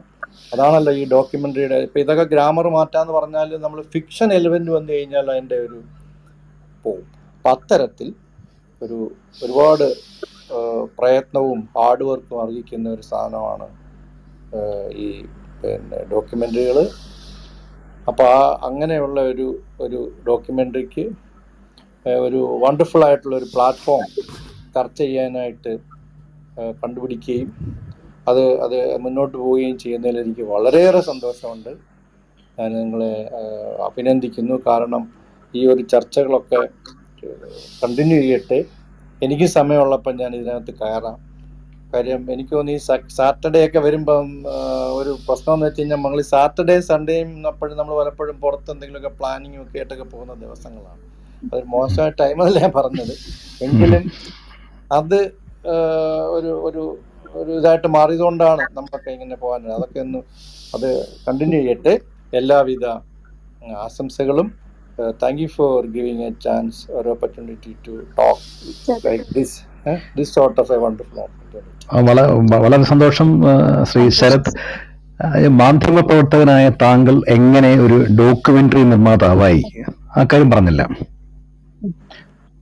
അത് ഞാൻ സത്യം പറഞ്ഞാൽ ഞാനന്ന് എനിക്ക് AR-ലൊക്കെ അന്ന് അറിയാലോ, സഞ്ചരിക്കുന്ന മൈക്രോഫോണും AR-നെ കുറിച്ച് പറയാതിരിക്കാൻ പറ്റില്ല. കാര്യം ഞാനൊക്കെ അന്ന് PGക്ക് പഠിക്കുന്ന സമയത്ത് ഇവിടെ യൂണിവേഴ്സിറ്റി കോളേജിൽ ഞാൻ BA ലിറ്ററേച്ചറായിരുന്നു. യൂണിവേഴ്സിറ്റി കോളേജിൽ പഠിക്കുന്ന സമയത്ത് അന്ന് ഞങ്ങൾക്ക് ഒരു നല്ലൊരു കോഴ്സാണ് ഈ ആകാശവാണി, പിന്നെ അന്ന് യുവവാണി, പിന്നെ സഞ്ചരിക്കുന്ന മൈക്രോഫോൺ, കുറേയേറെ ഇങ്ങനെയുള്ള ഫീച്ചറുകളെല്ലാം തയ്യാറാക്കാനൊക്കെ ആയിട്ട് കുറച്ച് അലിയൊക്കെ ചെയ്യുന്നത്. അതൊരു പൈസയും കിട്ടുമായിരുന്നു. കാര്യം പത്രത്തിലോ മറ്റു കാര്യങ്ങളോ എഴുതിയാലൊന്നും പൈസ കിട്ടില്ല. AR-ലും ഒക്കെ പോയി കഴിഞ്ഞ് എന്തെങ്കിലും ചെയ്തു കഴിഞ്ഞാൽ അടുത്ത ആഴ്ച ചെക്ക് കയ്യിൽ കിട്ടും. അതുകൊണ്ട് ഇഷ്ടംപോലെ സിനിമ കാണാം, വായിക്കാം, പിന്നെ പുസ്തകം വായിക്കാം എന്നൊക്കെ പറയുന്ന ഒരു ലിബർട്ടി ഉണ്ടായിരുന്നു. അങ്ങനെയാണ് ഞാൻ ജേർണലിസത്തിലേക്ക് വരുന്നത്. ലിറ്ററേച്ചർ കഴിഞ്ഞു, അത് കഴിഞ്ഞ് പിന്നെ ജേർണലിസം പഠിക്കാൻ പോയി. ജേർണലിസം കഴിഞ്ഞിട്ട് ആണ് കുറേ നാൾ വെളിയിലൊക്കെ പല ട്രിബ്യൂണിലും പോർട്രേറ്റിലൊക്കെ വർക്ക് ചെയ്താണ് തിരിച്ച് വരുമ്പോൾ ഈ പത്രപ്രവർത്തനത്തിൻ്റെ ഭാഗമായിട്ട് ഞാൻ പലപ്പോഴും വിചാരിച്ചു ഞാനൊരു ഇൻസൈഡർ അല്ല എന്ന് എനിക്കൊരു തോന്നലുണ്ട്. കാര്യം പത്രപ്രവർത്തനം ഇന്നത്തെക്കുറിച്ച് ഞാനൊന്നും പറയുന്നില്ല, പത്രപ്രവർത്തനത്തെക്കുറിച്ച് ഞാൻ അധികം പറയുന്നില്ല. ഞാനത് തമാശയായിട്ട് പറഞ്ഞാൽ പത്രപ്രവർത്തനമായി കണ്ടിന്യൂ ചെയ്യാത്തതിൽ വളരെ ഭാഗ്യവാനെന്ന് വിശ്വസിക്കുന്ന ഒരാളാണ് ഞാൻ ഇന്നത്തെ അവസ്ഥയിൽ. കാര്യം സന്തോഷം. അതെ, അതുകൊണ്ട് ഞാൻ എപ്പോഴും സ്വദേശാഭിമാനി രാമകൃഷ്ണപിള്ള എല്ലാ ദിവസവും ഓർക്കുന്ന ഒരാളാണ്. കാര്യം ആ സ്ഥലത്തെക്കുറിച്ച് പലപ്പോഴും ആലോചിക്കും. അപ്പൊ അങ്ങനെ വന്നപ്പോഴാണ് ഞാൻ ഈ എന്ത് വേണം പരങ്ങി ഞാൻ പലപ്പോഴും നമ്മളൊരു ഔട്ട്സൈഡറാണ് എപ്പോഴും ഒരു പത്രപ്രവർത്തകൻ. എവിടെയെങ്കിലും ചെന്ന് കഴിഞ്ഞാൽ നമ്മളത് കണ്ടുകൊണ്ട് നിൽക്കണം. ഒരു വീടിന് തീ പിടിക്കുന്നു അല്ലെങ്കിൽ ഫയർഫോഴ്സ് വരുന്നു, എല്ലാം നമ്മളിങ്ങനെ നിൽക്കുകയാണ്. നമുക്കതിനകത്തൊരു ഇൻസൈഡറോ ഇൻവോൾവ്മെന്റോ ഇല്ലാത്തൊരവസ്ഥയോ ഉണ്ടാവും. പിന്നീട് കുറച്ച് കഴിയുമ്പോൾ നമുക്ക് മനസ്സിലാവും ജേർണലിസത്തിൻ്റെ ഒരു മീനിങ്ലെസ്. അത് നല്ലൊരു മീഡിയയാണ്, വളരെ പവർഫുൾ മീഡിയയാണ്. കാവൽ നായ്ക്കൾ എന്നാണല്ലോ പറയുന്നത്. കാവൽ നായ്ക്കളുടെ കുര എപ്പോഴും ആവശ്യമാണ്. അത്രത്തോളം പവർഫുൾ ആയിട്ടുള്ള സംഭവമാണ് ഈ മീഡിയ. പക്ഷെ എനിക്കതിലങ്ങോട്ട് പോകാൻ പറ്റുന്നില്ല എന്നെനിക്ക് തോന്നി. അങ്ങനെയാണ് ഞാൻ ഈ പിന്നെ എന്തെങ്കിലും വഴി അന്വേഷിച്ചിരിക്കുമ്പോഴാണ് ഈ ഇവിടെ പൂന ഫിലിം ഇൻസ്റ്റിറ്റ്യൂട്ടിൽ ഒരു അപ്രീസിയേഷൻ കോഴ്സ് വന്നു ഫിലിമിൻ്റെ.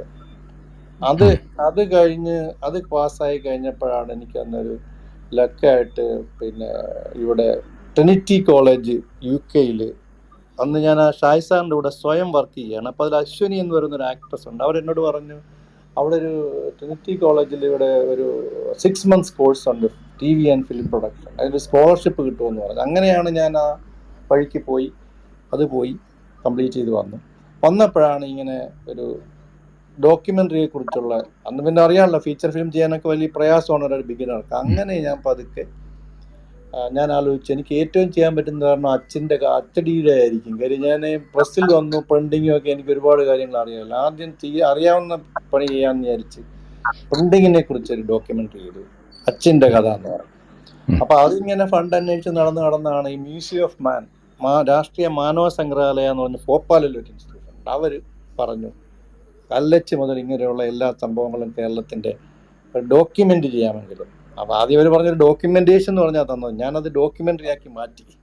ഞാൻ പറഞ്ഞൊരു ഡോക്യുമെൻ്ററി എന്ന് പറഞ്ഞാൽ എനിക്കൊരു കരിയർ ബിഗിൻ ചെയ്യാവുള്ളൂ. അങ്ങനെ അതാണ് എൻ്റെ തുടക്കം.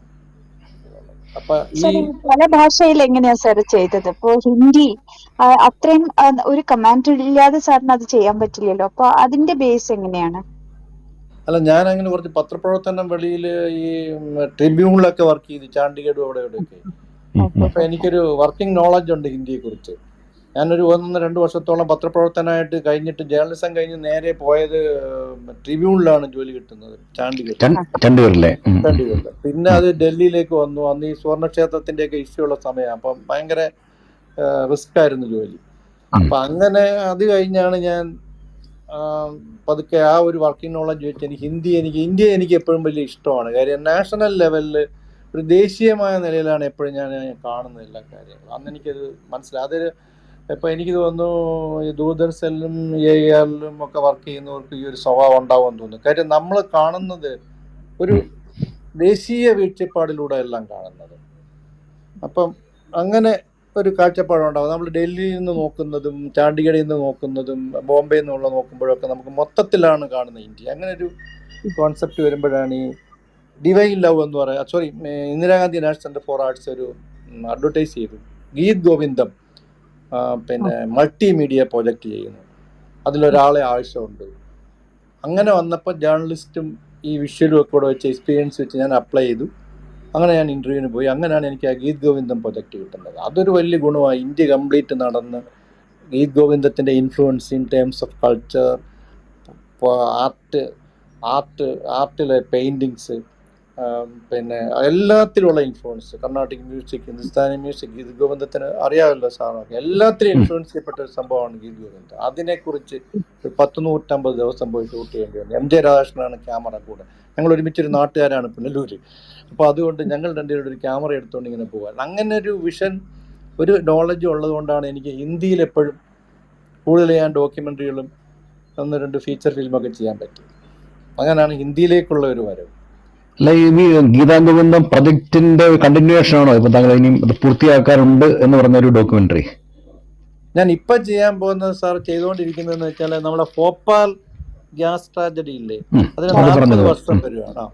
അപ്പം അത് പിന്നെ ഇതിനിടയ്ക്ക് ഞാൻ അതിൻ്റെ ഒരു ചെറിയ വിക്ടിം എന്ന് പറഞ്ഞു കഴിഞ്ഞാൽ, ഞാനിവിടെ MA കഴിഞ്ഞതിന് ശേഷം, അന്ന് സാറിന് അറിയില്ല, MAക്ക് ഒരു 55% മാർക്ക് ഉണ്ടായാലേ MPhilനും കിട്ടുള്ളൂ. അപ്പം എനിക്കന്ന് 55% മാർക്കില്ല, 53-52% മാർക്കേ ഉള്ളൂ. അപ്പം അന്ന് ഭോപ്പാൽ യൂണിവേഴ്സിറ്റിയിൽ വിദുഷ കോളേജിൽ MPhilന് 50% മതി. അപ്പം ഞാനൊരു വീട്ടിൽ നിന്നൊരു വേളം വെച്ച് ഞാൻ ഇവിടുന്ന് അങ്ങോട്ട് പോയി. അവിടെ ചെന്ന് 2 ദിവസം കഴിഞ്ഞപ്പോഴാണ് ഈ ഭോപ്പാൽ ഗ്യാസ് ട്രാജഡി നടക്കുന്നത്. അപ്പം ഞാൻ അവിടുന്ന് രക്ഷപ്പെട്ട്, കുറച്ച് ദൂരെയായിരുന്നു, രക്ഷപ്പെട്ട് ഞാൻ ഇനി വീട്ടിൽ നിന്ന് പറഞ്ഞ് ഇനി പോകണ്ടെന്നൊക്കെ പറഞ്ഞ് തിരിച്ചിഞ്ഞ് പോരുക ചെയ്തത്. അപ്പം ആദ്യം ഒരു മെമ്മറി കിടക്കുന്നതുകൊണ്ട് ഞാൻ പലപ്പോഴും അതിൻ്റെ ആ ഭോപ്പാൽ ഗ്യാസ് ട്രാജഡിയുടെ ഈ വിക്ടിംസിന് വേണ്ടിയുള്ളതിനൊക്കെ ഞാൻ എപ്പോഴും ഇവോൾവ് ആണ്. ജബ്ബാറിൻ്റെ കൂട്ട്, ജബ്ബാർ എന്ന് പറഞ്ഞ അവിടുത്തെ ഒരു മൂവ്മെൻ്റ് ഉണ്ട്, അയാൾ ഈ ഇടയ്ക്ക് മരിച്ചുപോയി. അയാളുടെ ഒരു മൂവ്മെൻറ്റിലൊക്കെ ഞാൻ അപ്പം എനിക്ക് ഇപ്പം ഇങ്ങനെ ഇതൊരു ആഗ്രഹമായിട്ട് തോന്നി. അപ്പം അതൊക്കെ ഇന്ന് ഫണ്ട് ചെയ്യാൻ ആളില്ല. അങ്ങനെ ആദ്യമായിട്ട് ഞാൻ സ്വന്തം പ്രൊഡക്ഷനിൽ ചെയ്യുന്ന ഒരു ഡോക്യുമെൻ്ററിയാണ് ഈ ഭോപ്പാലിൻ്റെ ഈ 40 വർഷമായിട്ടും വിക്ടിംസിന് പണമില്ല, കോമ്പൻസേഷൻ ഇല്ല, ലീഗൽ ഫൈറ്റ് ഇപ്പോഴും കണ്ടിന്യൂ ചെയ്യുക സുപ്രീം കോടതിയിലും അവിടുത്തെ ഹൈക്കോടതിയിലും ഒക്കെ.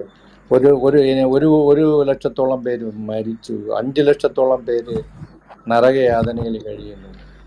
അങ്ങനെയൊക്കെയുള്ള ഒരുപാട് ആ ഒരു ഇൻഡസ്ട്രിയൽ ട്രാജഡിയെ ബേസ് ചെയ്തുകൊണ്ട് ഞാനത് കുറച്ച് കണ്ടതുമായതുകൊണ്ട് അത് എൻ്റെ ഒരു ഇതായിട്ട് ചെയ്യുന്നത്. അതാണ് ഞാനിപ്പോൾ ചെയ്തുകൊണ്ടിരിക്കുന്നത്, റണ്ണിങ് ആയിട്ടുള്ളത്. പക്ഷേ ഈ മ്യൂസിക് സാറിന്റെ ഒരു മറ്റൊരു താല്പര്യമാണെന്ന് ഇതില് എല്ലാ ഡോക്യുമെന്ററീസും കാണുമ്പോൾ നമുക്ക് മനസ്സിലാവും. അതുപോലെ സിനിമകളിലാണെങ്കിലും ഇപ്പോ ശ്രദ്ധിക്കപ്പെടാവുന്ന എപ്പോഴും ആദ്യം മ്യൂസിക് ഓർക്കുന്ന സിനിമയാണ് സ്ഥിതി. അത് ഒരു അതെ ഒരു ചെമ്പനെ, അത് ഉണ്ണിമേനോനെ കൊണ്ട് തന്നെ സാർ അഭിനയിപ്പിക്കുകയും ചെയ്തു. അപ്പൊ മ്യൂസിക്കിനോടുള്ള ഒരു അപ്രോച്ച് എങ്ങനെയാണ്? ഔസേപ്പച്ചനൊക്കെ മ്യൂസിക് ചെയ്തിട്ടുണ്ട് സാറിന്റെ ഡോക്യുമെന്ററിയിൽ. അതെ, മ്യൂസിക് പണ്ടേ നമുക്കൊരു സെൻസിബിൾ ആണ്. ഞാനൊരു വില്ലേജിലാണ് ജനിച്ചത്. അവിടെ പക്ഷെ പണ്ട് എനിക്കറിയായിരുന്നു, അത് പണ്ട് AIR റേഡിയോയിൽ അന്നൊരു മ്യൂസിക്കിനൊരു വളരെ ഇമ്പോർട്ടൻസ് ഉള്ള ഒരു പീരീഡ് ഉണ്ടായിരുന്നു. ഇപ്പം അന്നൊരു കാലത്ത് എല്ലാ ദിവസവും 1:30 തൊട്ട് 2 വരെ ഈ കർണാടിക് സംഗീതം ഉണ്ടാവും, ഇടയ്ക്കിടയ്ക്ക് ഹിന്ദുസ്ഥാനി സംഗീതം ഉണ്ടാവും. പിന്നെ വീത് ഭാരതി ഡൽഹിയൊക്കെ വെച്ച് കഴിഞ്ഞാൽ പല തരത്തിലുള്ള മ്യൂസിക്, രവിശങ്കറിൻ്റെ സിതാർ, പിന്നെ അതുപോലെ ഈവൻ ഒരുപാട് മ്യൂസിക്കൽ ഇൻസ്ട്രുമെൻറ്റ്സ് അങ്ങനെ പണ്ട് കാലത്ത് ഞാൻ കേട്ടിട്ടുണ്ട്. ഈ പറയുന്ന ഷെഹനായി, ഈ പിന്നെ അതുപോലെ ഭീംസം ജോഷിയുടെ പാട്ടുകൾ. അപ്പോൾ അങ്ങനെ ഇത് കേൾക്കാനല്ലേ പറ്റുള്ളൂ. അന്ന് ഇപ്പം TV ഒന്നും ഇല്ലല്ലോ, റേഡിയോ ഒന്നും ഇല്ല. അന്ന് ആകെ നമ്മുടെ മനസ്സിലേക്ക് വന്ന് പതിയുന്ന ഏറ്റവും നല്ല സംഭവം മ്യൂസിക്കാണ്. പിന്നെ മറ്റു പല കാര്യങ്ങളും, റേഡിയോ നാടകങ്ങൾ. അപ്പം അതൊരു ഒരു ഒരു ഒരു മ്യൂസിക്കിനൊരു വലിയ കാര്യമാണ്. പിന്നെ നമ്മുടെ ഒന്നും നാട്ടിലൊന്നും വലിയ കോൺസേർട്ടോ ഒന്നും ഇല്ലല്ലോ. കാര്യം ഒരു ഗ്രാമത്തിൽ ജനിക്കുന്ന ആകെ അവിടെ വരുന്നത് ഉത്സവത്തിന് കഥകളിയാണ്. പിന്നെ ഒരു മ്യൂസിക് തിരുവനന്തപുരം പോലെ അങ്ങനെയുള്ളതൊന്നുമില്ല. പിന്നുള്ളത് ഈ റേഡിയോയിലൂടെ വരുന്ന ഈ സംഭവങ്ങളിൽ ഒരു 60% മ്യൂസിക്കായിരുന്നു നമ്മൾ കേട്ടുകൊണ്ടിരിക്കുന്നത്. ഈവൻ ചലച്ചിത്ര ഗാനങ്ങളും ഉണ്ട്. അതിനേക്കാളേറെ എന്നെ ആകർഷിച്ചിട്ടുള്ള ഇങ്ങനെയുള്ള കുറേ മ്യൂസിക് പരിപാടികളായിരുന്നു. ഞാൻ എപ്പോഴും തിരിച്ചിരിച്ച് നോക്കും. പല പല ഡൽഹിയിലും ഒക്കെ പല ഇതും എനിക്ക് പ്രത്യേകിച്ച് രവിശങ്കറിന്റെ തന്നെ ഈ എനിക്ക് വളരെ ഇഷ്ടപ്പെട്ട ഒരു പിന്നെ സിത്താറും അതുപോലെ സരോദ് വിദ്വാനുണ്ടല്ലോ, ഞാൻ മറന്നുപോയി, മറ്റേ സരോദിന്റെ അംജദ് അലി ഖാനോടുള്ള സ്നേഹം മൂർത്തി ഞാൻ ഡൽഹി പോയപ്പോൾ അദ്ദേഹത്തിന്റെ പഞ്ചശീൽ പാർക്കിലുള്ള വീട്ടിലൊക്കെ പോയിട്ടുണ്ട്. അതുപോലെ രവിശങ്കറിനെ ഞാൻ കണ്ടിട്ടുണ്ട്. ഇങ്ങനെയൊക്കെയുള്ള കുറെ, അതുപോലെ മോഹൻ വീണ, വിശ്വമോഹൻ ഭട്ട്, അയാളൊക്കെ അന്ന് ആദ്യം വരുന്ന സമയങ്ങളാണ്. അപ്പൊ ഈ ഒരു മ്യൂസിക് ഇൻസ്ട്രുമെന്റ്സ് ഒക്കെ ഒരു ഒരു ഒരു ലയം നമുക്ക് മനസ്സിലുണ്ടാക്കുന്നതാണ്. സിതാറും ഷഹനായി, മോഹൻ വീണയും, പിന്നെ എല്ലാം പറയുന്ന സരോദും, പിന്നെ അതുപോലെ ഇവരുടെ അതൊക്കെ ഒരു പക്ഷേ എനിക്ക് എപ്പോഴും അതുകൊണ്ടാണ് ഞാൻ പലപ്പോഴും ഹിന്ദിയിൽ പോകുമ്പോഴും ഈ ഡിവൈൻ ലവോ അല്ലെങ്കിൽ പുരാനി ധൂൻ എന്ന് പറഞ്ഞൊരു സംഭവം ചെയ്തു. ആ പുരാനി ധൂൻ ചെയ്യുമ്പോൾ വിശ്വൻ മോഹൻ ഭട്ടായിരുന്നു അതിൻ്റെ മ്യൂസിക് ചെയ്തത്. അതുപോലെ ഞാൻ ഡിസയർ ചെയ്യുമ്പോഴും അതിൻ്റെ വിശ്വമോഹൻ ഭട്ടാണ് ഗ്രാമി അവാർഡ് വിന്നർ അതിൻ്റെ മ്യൂസിക് ബാക്ക്ഗ്രൗണ്ട് സ്കോർ ചെയ്തത്.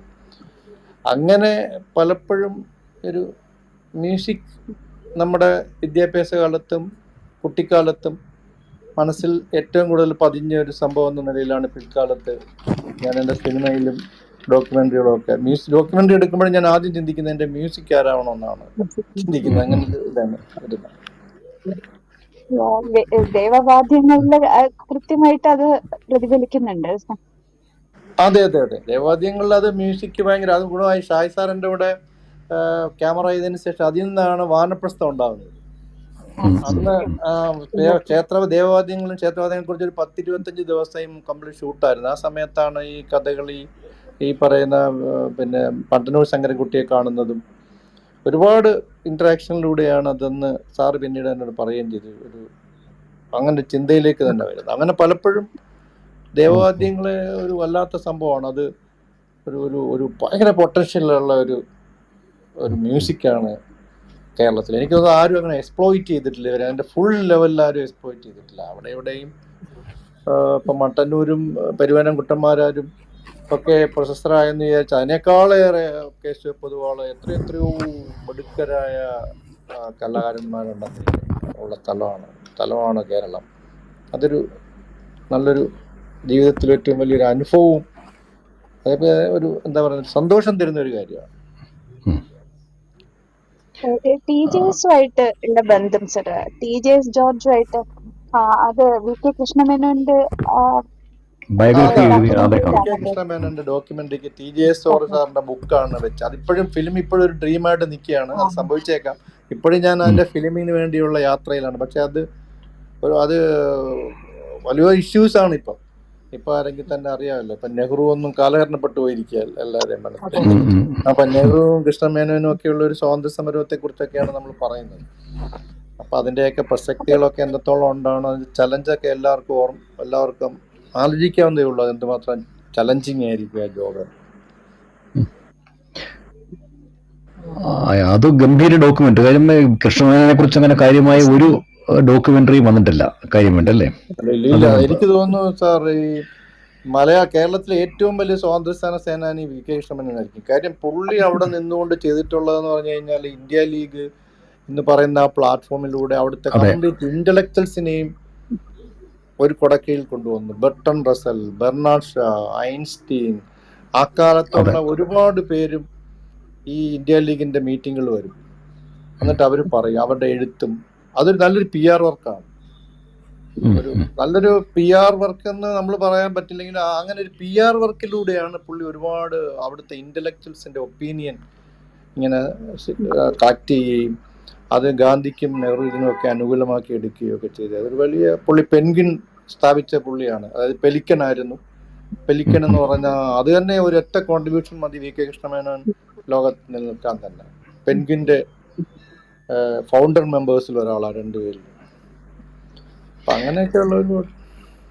അപ്പൊ അദ്ദേഹത്തിന്റെ ഒരു കുടുംബ വീട് കല്ലായി റെയിൽവേ സ്റ്റേഷന്റെ നേരെ തൊട്ടടുത്ത റോഡിലുണ്ടല്ലോ. ഞാൻ പോയിട്ടുണ്ടോ ഓർക്കുന്നുണ്ട്. അത് ഇങ്ങനെ കിടക്കുകയാണ്. അത് അവരുടെ ഒരു സിസ്റ്റേഴ്സിനാണ് അതിന്റെ ഒരു ഓണർ ഇപ്പൊ ജാനകി റാം എന്ന് പറഞ്ഞ അവര് US-ലാണ്. ജാനകിറാം. ഓക്കെ. അവര് ബുക്കൊക്കെ എഴുതിയിട്ടുണ്ട്. പക്ഷെ അവർക്കൊന്നും ഇതൊന്നും വീടൊക്കെ ഇങ്ങനെ അങ്ങ് നിൽക്കുക, ഒരു സ്മാരകമാക്കാനൊന്നും കഴിയുന്നില്ല. കാര്യം അതിന്റെയൊക്കെ പിന്നിൽ അതൊരു വേറൊരു കഥയാണ്. കാര്യം ഒരാള് ഫാമിലി ഇല്ലാതെ വന്നാൽ ഉണ്ടാവുന്ന അവസ്ഥയുടെ വേറൊരു അതെ. മാത്രമല്ല VK കൃഷ്ണമേനോന്റെ പ്രതിമ ഈ മാനാഞ്ചിറ റോഡ് വികസനത്തിന്റെ ഭാഗമായിട്ട് വരുത്തിയ മാറ്റങ്ങൾ കാരണം ആ മരത്തിനൊക്കെ നടുവിൽ പുറത്തുനിന്ന് നോക്കിയാൽ കാണാൻ വയ്യാത്ത അവസ്ഥയിലാണുള്ളത് ഇപ്പോഴും. അതെ അതെ. കൃഷ്ണമേനോൻ എന്ന് പറയുന്നത് ഇപ്പൊ കേരളത്തിൽ നമ്മൾക്ക് ഒരു എന്താ പറയുന്നത്, ശശി തരൂരിനൊക്കെ മുമ്പുള്ള അതിനേക്കാളൊക്കെ 10 മടങ്ങ് വലുതായ ഒരു നാഷണൽ ഫിഗറാണ്. കാര്യം മിഡ്നാപ്പൂരിൽ നിന്ന് ജയിച്ചു, കൽക്കട്ടയിൽ. മിഡ്നാപ്പൂരിൽ നിന്ന് ബോംബെയിൽ നിന്ന് അദ്ദേഹം ഈ ശിവസേനയുടെ രാഷ്ട്രീയമൊക്കെ സത്യം പറഞ്ഞാൽ VK കൃഷ്ണമേനോന്റെ ഈ കോൺഗ്രസിൽ നിന്നുള്ള രാജി അതിനുശേഷം 67 അല്ലെ 67 69 ബോംബെയിൽ നിന്നുള്ള മത്സരം ഇൻഡിപെൻഡന്റ് ആയിട്ട് മത്സരിച്ചു. അദ്ദേഹം നോൺ മഹാരാഷ്ട്രീയൻ ആയതുകൊണ്ട് ശിവസേനയും കോൺഗ്രസും കൂടെ ഒന്നിച്ച് ചേർന്ന് അദ്ദേഹത്തെ പരാജയപ്പെടുത്തി. അങ്ങനെ ഒത്തിരി രാഷ്ട്രീയ പ്രാധാന്യമുള്ള, ഇപ്പോഴും സമകാലിക പ്രാധാന്യമുള്ള ഒത്തിരി സംഭവങ്ങൾ അദ്ദേഹത്തിന്റെ ജീവിതത്തിലുണ്ട്. പിന്നെ അത് ഇടതുപക്ഷത്തിന്റെ പിന്തുണയോടെ 71 അല്ലേ 71 തിരുവനന്തപുരത്ത് നിന്ന് ജയിക്കുന്നു. അങ്ങനെ ഒത്തിരി സംഭവങ്ങൾ അതിനകത്തുണ്ട്. ചർച്ച ചെയ്യപ്പെടേണ്ടതുണ്ട് ഇപ്പോഴത്. മിഡ്നാപ്പൂരില് പുള്ളിയുടെ ഇലക്ഷൻ ഏജന്റ് ആയിരുന്നു പ്രണാബ് മുഖർജി. അപ്പൊ അന്ന് പുള്ളിക്ക് ഏറ്റവും കൂടുതൽ ഹെൽപ്പ് ചെയ്ത ആൾ പ്രണാബ് മുഖർജിയാണ്. ആ പുള്ളിയുടെ ആ സ്മാർട്ട്നെസ്സും ഇന്ദിരാഗാന്ധി പ്രണാബ് മുഖർജി അവിടുന്ന് കൊണ്ടുവരുന്നത് രാഷ്ട്രീയത്തിൽ. അപ്പൊ പ്രണാബ് മുഖർജി എന്നോട് പറഞ്ഞു, ഞാൻ കൃഷ്ണമേനോൻ കാരണമാണ് പൊളിറ്റിക്സിൽ വന്നത്. കാരണം അങ്ങനെയൊക്കെയുള്ള ഒരുപാട് സാറ് കുറെ വായിച്ചിട്ടുണ്ടെന്ന് തോന്നുന്നു. നിങ്ങളെപ്പോലുള്ള കുറെ പേർക്ക് മാത്രം മനസ്സിലാവുന്ന ഒരു വ്യക്തിത്വമാണ് ഇപ്പൊ കൃഷ്ണമേനോൻ. അതാണ് എനിക്ക് പറയാനുള്ളത്. അത് ഇപ്പോഴത്തെ സമകാലിക രാഷ്ട്രീയത്തിൽ കൃഷ്ണമേനോൻ ഞാൻ ആലോചിക്കാറുണ്ട്, ഈ ഡോക്യുമെന്റ് കണ്ടപ്പോൾ പ്രത്യേകിച്ച് സർദാർ പട്ടേലിനെ പിന്നെ BJPയുടെ ഒരു ഐക്കണായിട്ട് എന്താ ചെയ്യുന്ന റീഡിസ്കവർ ചെയ്തു. അതേപോലെ ഇടതുപക്ഷം അല്ലെങ്കിൽ കോൺഗ്രസ് ഒക്കെ VK കൃഷ്ണമേനോനെ മുന്നിൽ നിർത്തി അതിനെ കൗണ്ടർ ചെയ്യാവുന്ന ഒരു സമയമാണ് ഇപ്പോൾ. ശരിയായിട്ടും ഭയങ്കരമാണ്. അത് ഒരുപാട് പുള്ളി ഒരു 1-man ആർമി ആയിരുന്നു. കാര്യം ഇന്നിപ്പോ ഞാൻ ആലോചിക്കാറുണ്ട്, പല ഫോട്ടോയിലും ജവഹർലാൽ നെഹ്റു നിൽക്കുന്നു, കൃഷ്ണമേനോൻ ഇരിക്കുന്നു.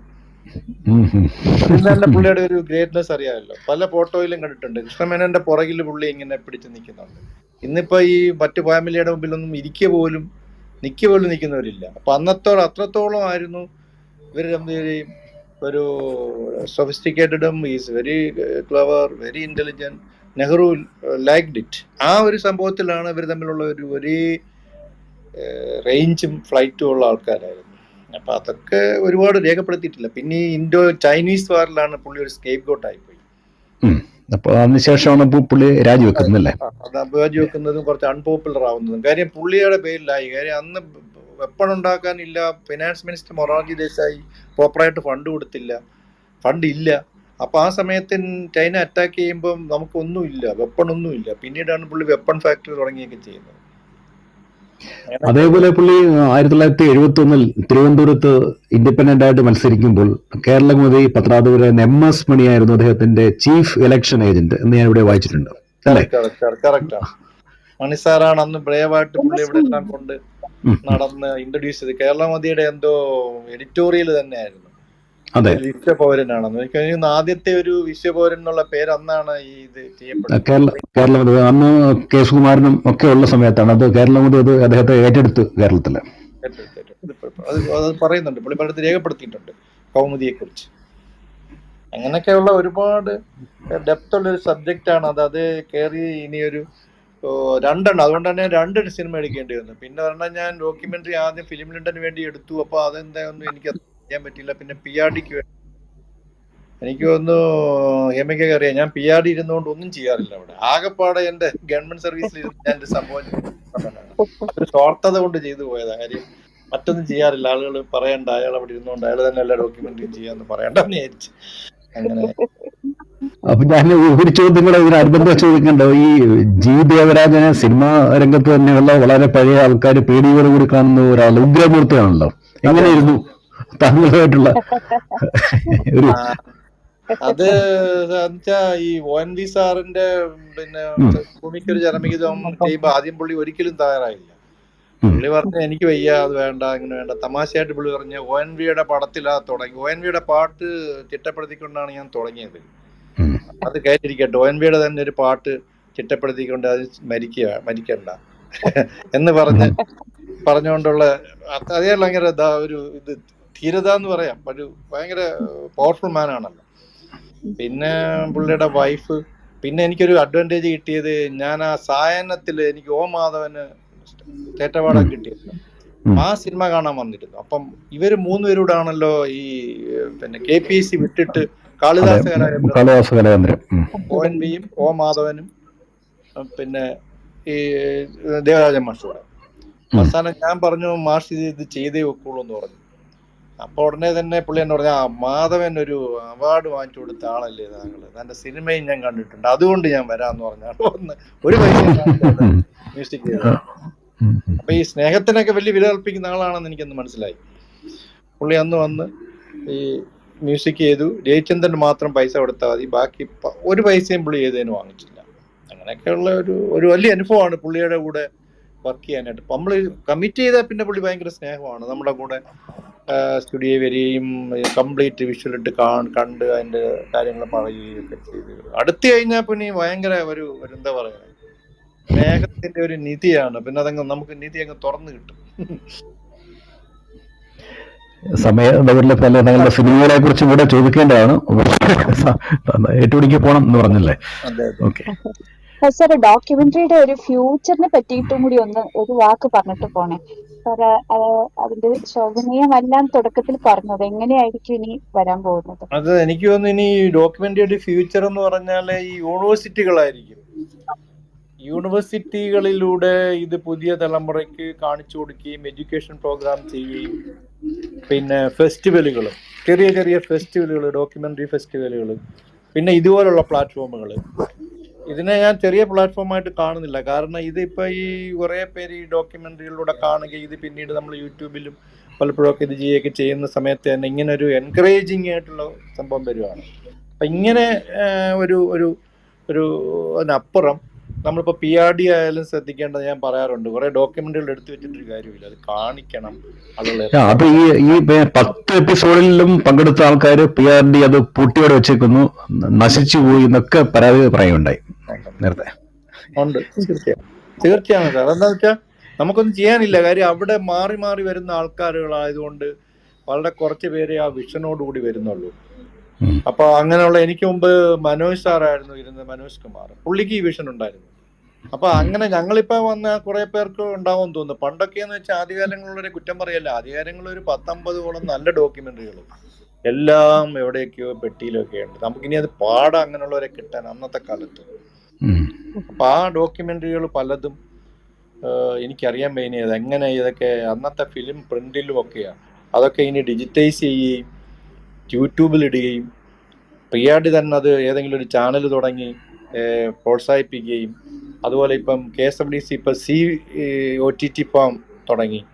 അപ്പം അതിലേക്കൊക്കെ കൊടുത്തൊരു പ്രത്യേക സ്ലോട്ട് വാങ്ങിക്കുകയും ഇതുപോലുള്ള പിന്നെ പ്രൊമോട്ട് ചെയ്യപ്പെടുന്ന ഡോക്യുമെന്ററിയെ സ്നേഹിക്കുന്ന ഇഷ്ടപ്പെടുന്ന പ്ലാറ്റ്ഫോമുകളെ PRD പിന്തുണയ്ക്കുകയും സപ്പോർട്ട് ചെയ്യുകയും ഒക്കെ ചെയ്ത് യൂണിവേഴ്സിറ്റിയിലേക്കും ഒക്കെ. ഇത് സാറ് എനിക്ക് തോന്നുന്നു നിങ്ങൾ യൂണിവേഴ്സിറ്റിയിലെ കുറെ പേരെയും കൂടെ പാർട്ടിസിപ്പേറ്റ് ചെയ്യിച്ചാൽ നല്ലതായിരിക്കുന്നുണ്ട്. കാര്യം യൂണിവേഴ്സിറ്റിയിലൊക്കെ പല മാസ് കമ്മ്യൂണിക്കേഷനുള്ള പല കോളേജുകളുണ്ട്. ഇപ്പം പല കോളേജ് എനിക്കറിയാം. അവരൊക്കെ തന്നെ ഞാൻ പലപ്പോഴും നമ്മളെ പലരും വിളിക്കാറുണ്ട് വർക്ക്ഷോപ്പിനും സിമ്പോസിയത്തിനും ഒക്കെ. അവിടുത്തെ കുറെ കുട്ടികളെയും കൂടി ഇത് അറിയിച്ചാൽ ഈ നമ്മുടെ ഇതിനകത്തേക്ക് വരാനും പിന്നെ അതിലേക്കൊന്ന് പാർട്ടിസിപ്പേറ്റ് ചെയ്യിക്കാനും പറഞ്ഞാൽ കുഴപ്പം, അവർ മാറിക്കോളും. പക്ഷെ എങ്കിലും ഒരു പ്ലോട്ടിംഗ് ആയിട്ടുള്ള ഒരു കുറെ പേരെ കിട്ടും. അപ്പം PGക്ക് പഠിക്കുന്നവർ അല്ലെങ്കിൽ ഡിഗ്രിക്ക് പഠിക്കുന്നവരൊക്കെ വന്ന് ഇതിൽ കയറുകയും അവർക്കിത് ഡോക്യുമെന്ററികളെ കുറിച്ചുള്ള ഒരു ധാരണ ഉണ്ടാക്കാൻ സഹായിക്കുകയും ചെയ്യുമെന്നാണ് എനിക്ക് തോന്നുന്നത്. യൂണിവേഴ്സിറ്റിയിലൂടെ ഇനി ഇത് പ്രൊമോട്ട് ചെയ്യാൻ പറ്റുള്ളൂ. കാര്യം യങ്ങർ ജനറേഷനിലൂടെ എത്തിയാൽ എന്ത് സാധനമായാലും പുതിയ ജനറേഷനിലൂടെ പോവാതെ ഒന്നും മുന്നോട്ട് പോവില്ല. അവർക്ക് ഇഷ്ടമുള്ള സാധനം അവരുടെ പറയുന്ന ടേംസിൽ കൊടുത്താലേ അവരത് കാണൂ, വായിക്കുകയും ചെയ്യുള്ളൂ. അതാണ് എനിക്ക് പറയാനുള്ളത്. സംഘടനയില് സാർ ഉണ്ടോ, അംഗമാണോ? രണ്ട് സംഘടന ഉണ്ടെന്ന് പറയുന്നതിൽ ഇല്ല അല്ലേ സാർ? ഞാനതിൽ അംഗമായിരുന്നു. ഇപ്പം വിജു വർമ്മയും ഇവരും എല്ലാം ഇങ്ങനെ എന്നോട് പറഞ്ഞു, ഞാൻ അതിനകത്തുണ്ട്. പക്ഷെ ഞാനിങ്ങനെ ഇതിന്റെ പിറകിലായതുകൊണ്ട് എനിക്ക് ടൈം കിട്ടുന്നില്ല. കാര്യം എൻ്റെ ഒരു ഫീച്ചർ ഫിലിമും തുടങ്ങുക ജൂണില്. അതിന്റെയും കൂടെ തിരക്കും, ഈ ഡോക്യുമെന്ററി അതിനെ ഫിനിഷ് ചെയ്യണം. അപ്പൊ അതുകൊണ്ട് ഞാൻ ഇങ്ങനെയുള്ള എല്ലാ ഗ്രൂപ്പിനെയൊക്കെ ഞാൻ സപ്പോർട്ട് ചെയ്യുകയാണ്. ഇപ്പൊ ചന്ദ്രലേഖയൊക്കെ എന്റെ ആളാണെന്ന് തോന്നുന്നു, അവർക്കൊക്കെ അറിയാം. ഞാൻ എല്ലാത്തിനും സപ്പോർട്ട് ചെയ്യുന്നുണ്ട്. പുതിയ ഫിലിമിന്റെ പേര് ആയിട്ടുണ്ടോ? പുതിയ ഫിലിമിന്റെ ഒരു ഹിന്ദി സിനിമയാണ് സാർ. അത് വെളിപ്പെടുത്താവുന്ന രീതിയിലായില്ല. Very good. ഹിന്ദി സിനിമ ഒരു 2 വീക്സിനകം എല്ലാം ഒരു കോൺക്രീറ്റ് ആവും. പക്ഷെങ്കിലും ഞാനത് പേഴ്സണലായിട്ട് വിളിക്കാൻ പറയാം. പിന്നെ ഞങ്ങള് ഹേമയ്ക്കും സാറിനോടും എൻ്റെ എന്താ പറയുന്ന ഒരു വളരെ I am grateful to you both of you, because ഇങ്ങനെ ഒരു പ്ലാറ്റ്ഫോം ഉണ്ടാക്കിയത്. അതാണ് കാര്യം. അതിനാണ് ഒരു ഡോക്യുമെന്ററിക്ക് ഒരു പ്ലാറ്റ്ഫോം കണ്ടെത്തിയതിലും പ്രൊമോട്ട് ചെയ്യുന്നതിലും വീണ്ടും ഞാൻ നന്ദി പറയും. ഓക്കെ, ഞാനിത് കേട്ടോളാം. മ്യൂട്ട് ചെയ്താലും ഹേമ, ഞാൻ യാത്രയിലൂടെ ഞാനിത് കേട്ടിരിക്കും. ഞാനിത് കേട്ടോളാം. വളരെ സമ്പന്നമായ അനുഭവങ്ങളുടെ ഒരു ഭാഗം മാത്രമേ നമ്മൾ കേട്ടുള്ളൂ. ശ്രീ ആർ ശരത്തിന് ഇവിടെ എത്തി അനുഭവങ്ങൾ പങ്കുവച്ചതിൽ ക്ലബ് ഹൗസ് മീഡിയ റൂമിന്റെ ഇവിടെ കൂടിയിരിക്കുന്ന എല്ലാവരുടെയും പേരിൽ ഞാൻ നന്ദി രേഖപ്പെടുത്തുന്നു. തിരക്കുള്ളതുകൊണ്ടാണ് അദ്ദേഹം കുറച്ചു നേരം മാറി നിൽക്കും. അദ്ദേഹത്തിന്റെ ഡബിങ് ആണ്, അല്ല പിന്നെ വർക്കിന്റെ ഒരു തിരക്കുണ്ട്. ഭാഗമായിട്ടാണ് അദ്ദേഹത്തിന് വേദിയിൽ നിന്ന് തൽക്കാലം മാറി നിൽക്കണം. ചന്ദ്രലേഖ ഞാൻ കേട്ടോളാം. ചന്ദ്രലേഖയുടെ വേർഷൻ ഞാൻ യാത്രയിലാണെങ്കിലും കേട്ടോളാം. Okay sir, thank you. Happy Vishu sir. Okay, happy. വീണ്ടും കാണാം. നമുക്കടുത്ത് സംവിധായിക ശ്രീ CS ചന്ദ്രലേഖയിലേക്ക് പോകാം. ചന്ദ്രലേഖയെ ഹേമലത പരിചയപ്പെടുത്തും. അതിനുശേഷം നമുക്ക് ചന്ദ്രലേഖയുടെ അനുഭവങ്ങളിലേക്കും പോകാം. ശ്രീമതി ചന്ദ്രലേഖ CS വളരെ കേരളത്തില് ഒരുപക്ഷെ നമ്മള് നിരവധി ഡോക്യുമെന്ററികൾ ചന്ദ്രലേഖയുടേതായിട്ട് നമ്മൾ കണ്ടിട്ടുണ്ടാവും. പക്ഷെ നമ്മൾ തിരിച്ചറിഞ്ഞില്ല എന്നുള്ളതാണ് എനിക്ക് തുടക്കത്തിൽ തന്നെ പറയാനുള്ളത്. കാരണം വിദ്യാഭ്യാസ വകുപ്പിന്റെ 300ഓളം ഡോക്യുമെന്ററികൾ ചെയ്ത ഒരു വ്യക്തിയാണ് അവര്. മാത്രമല്ല കണ്ണൂർ ജില്ലയുടെ സ്വാതന്ത്ര്യ സമര പോരാട്ടത്തിന്റെ ചരിത്രം അത് ഡോക്യുമെന്റ് ചെയ്ത ഒരു വ്യക്തി. കനൽക്കാലം എന്ന പേരിലുള്ള ഒരു ഡോക്യുമെന്ററി അവർ ചെയ്തിട്ടുണ്ട് അതിനെ പറ്റിയിട്ട്. അതുപോലെ കോവിഡ് ലോകം മുഴുവനും കീഴടക്കിയ ഒരു സമയത്ത് കുടുംബശ്രീയുടെ കോവിഡ് പ്രതിരോധ മുതിർന്ന പൗരന്മാർക്കുള്ള കോവിഡ് പ്രതിരോധ പ്രവർത്തനത്തിന്റെ ഭാഗമായിട്ട് ചെയ്തിട്ടുള്ള ദീപ്ത സായന്തനം എന്ന ഒരു ഡോക്യുമെന്ററി. ഇതെല്ലാം നമ്മൾ ഒരുപക്ഷെ CS ചന്ദ്രലേഖയുടെ ആണ് എന്ന് മനസ്സിലാക്കാതെ നമ്മൾ ഇതെല്ലാം കണ്ടിട്ടുണ്ട്, പലതും കണ്ടിട്ടുണ്ട്. സർക്കാരിന്റെ വിവിധ വകുപ്പുകൾക്ക് വേണ്ടി, പ്രത്യേകിച്ച് വിദ്യാഭ്യാസ വകുപ്പിന് വേണ്ടിയും അതുപോലെ പബ്ലിക് റിലേഷൻസ് ഡിപ്പാർട്ട്മെന്റിന് വേണ്ടി ചെയ്തതാണ് ഈ കനൽക്കാലം എന്ന് പറയുന്ന ഡോക്യുമെന്ററി. അങ്ങനെ വിവിധ ഏജൻസികൾക്ക് വേണ്ടിയും ഫ്രീലാൻസ് ചെയ്യുന്ന ചന്ദ്രലേഖയുടെ ഒരുപാട് ഡോക്യുമെന്ററികൾ ശ്രദ്ധിക്കപ്പെടാവുന്ന രീതിയിൽ അവാർഡുകൾ വാങ്ങിച്ചിട്ടുണ്ട്. 2018-ലും 2019-ലും അനിമേഷൻ ഫിലിമുകൾക്ക് അവാർഡ് വാങ്ങിച്ചിട്ടുണ്ട്. നമ്മൾ ആ ഫിലിമുകൾ നമ്മൾ ചിലതെല്ലാം ശ്രദ്ധിക്കപ്പെട്ട ഫിലിമാണ്, ചിലത് കണ്ടിട്ടുണ്ട് നമ്മൾ. പക്ഷെ ആളെ നമ്മൾ തിരിച്ചറിഞ്ഞത് കുറച്ച് വൈകിപ്പോയി എന്നും മാത്രമാണ് പറയാനുള്ളത്. അതുപോലെ PRDയുടെ നോട്ടം ഫിലിം ഫെസ്റ്റില് ചന്ദ്രലേഖയുടെ ഒരു ഡോക്യുമെന്ററി അവാർഡിന് അർഹത നേടിയിട്ടുണ്ട്. അതുപോലെ ടെലിവിഷൻ കേരളത്തിലെ സംസ്ഥാന ടെലിവിഷൻ അവാർഡ് അതിലും പിന്നെ 2019 അംഗമായിരുന്ന ഒരു എക്സ്പീരിയൻസ് ഉണ്ട്. അതുപോലെ കുടുംബശ്രീയുടെ ഒരു ഫോട്ടോഗ്രാഫി കോമ്പറ്റീഷനിലും അവർ പങ്കെടുത്തിട്ടുണ്ട്. ശ്രീമതി ചന്ദ്രലേഖ CS-നെ ഈ വേദിയിലേക്ക് ഏറ്റവും സ്നേഹത്തോടെ സ്വാഗതം ചെയ്യുന്നു. കൂടുതൽ ഡോക്യുമെന്ററികളെ പറ്റിയിട്ട് നേരിട്ട് നമുക്ക് അറിയാം. താങ്ക് യു ഹേമലത മാം.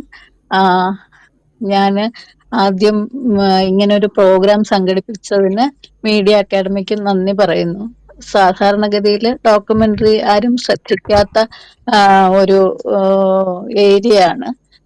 അത് വളരെ ശ്രദ്ധിക്കേണ്ടതാണ് എന്ന അഭിപ്രായം എനിക്കുണ്ട്. അതുകൊണ്ട് തന്നെ ഈ ഇനിഷ്യേറ്റീവിന് ഞാൻ നന്ദി പറയുന്നു. തുടക്കത്തില് ഞാൻ എങ്ങനെ ഈ ഫീൽഡിലേക്ക് എത്തി എന്ന് പറഞ്ഞിട്ട് തുടങ്ങാം. പിന്നെ ഞാൻ ഈ രംഗത്ത് പ്രവർത്തിക്കാൻ തുടങ്ങിയിട്ട് വർഷങ്ങൾ അനവധിയായി. ഡോക്യുമെന്ററി സംവിധായികയാവാം എന്നൊരു തീരുമാനത്തോടെ വന്നതല്ല, ഇതിലേക്ക് എത്തിപ്പെട്ടതാണ്. കേരള യൂണിവേഴ്സിറ്റിയുടെ ജേർണലിസം ഡിപ്പാർട്ട്മെന്റ് ഒരു ഫിലിം സ്റ്റഡി സെന്റർ ഓർഗനൈസ് ചെയ്തിരുന്നു. പ്രൊഫസർ വിജയകുമാർ സാർ ഉണ്ടായിരുന്ന സമയത്ത് സാറാണ് അതിന് ആ പ്രോഗ്രാമിന് നേതൃത്വം കൊടുത്തിരുന്നത്. ഇപ്പൊ പല കോളേജിൽ നിന്നും തെരഞ്ഞെടുത്ത കുറെ കുട്ടികൾ കാര്യവട്ടം ക്യാമ്പസിലോ മ്യൂസിയം ഓഡിറ്റോറിയത്തിലോ ഞായറാഴ്ച തോറും കൂടുമായിരുന്നു. സിനിമയുടെ പ്രദർശനങ്ങളും ചർച്ചകളും ഒക്കെ ഉണ്ടാവുമായിരുന്നു.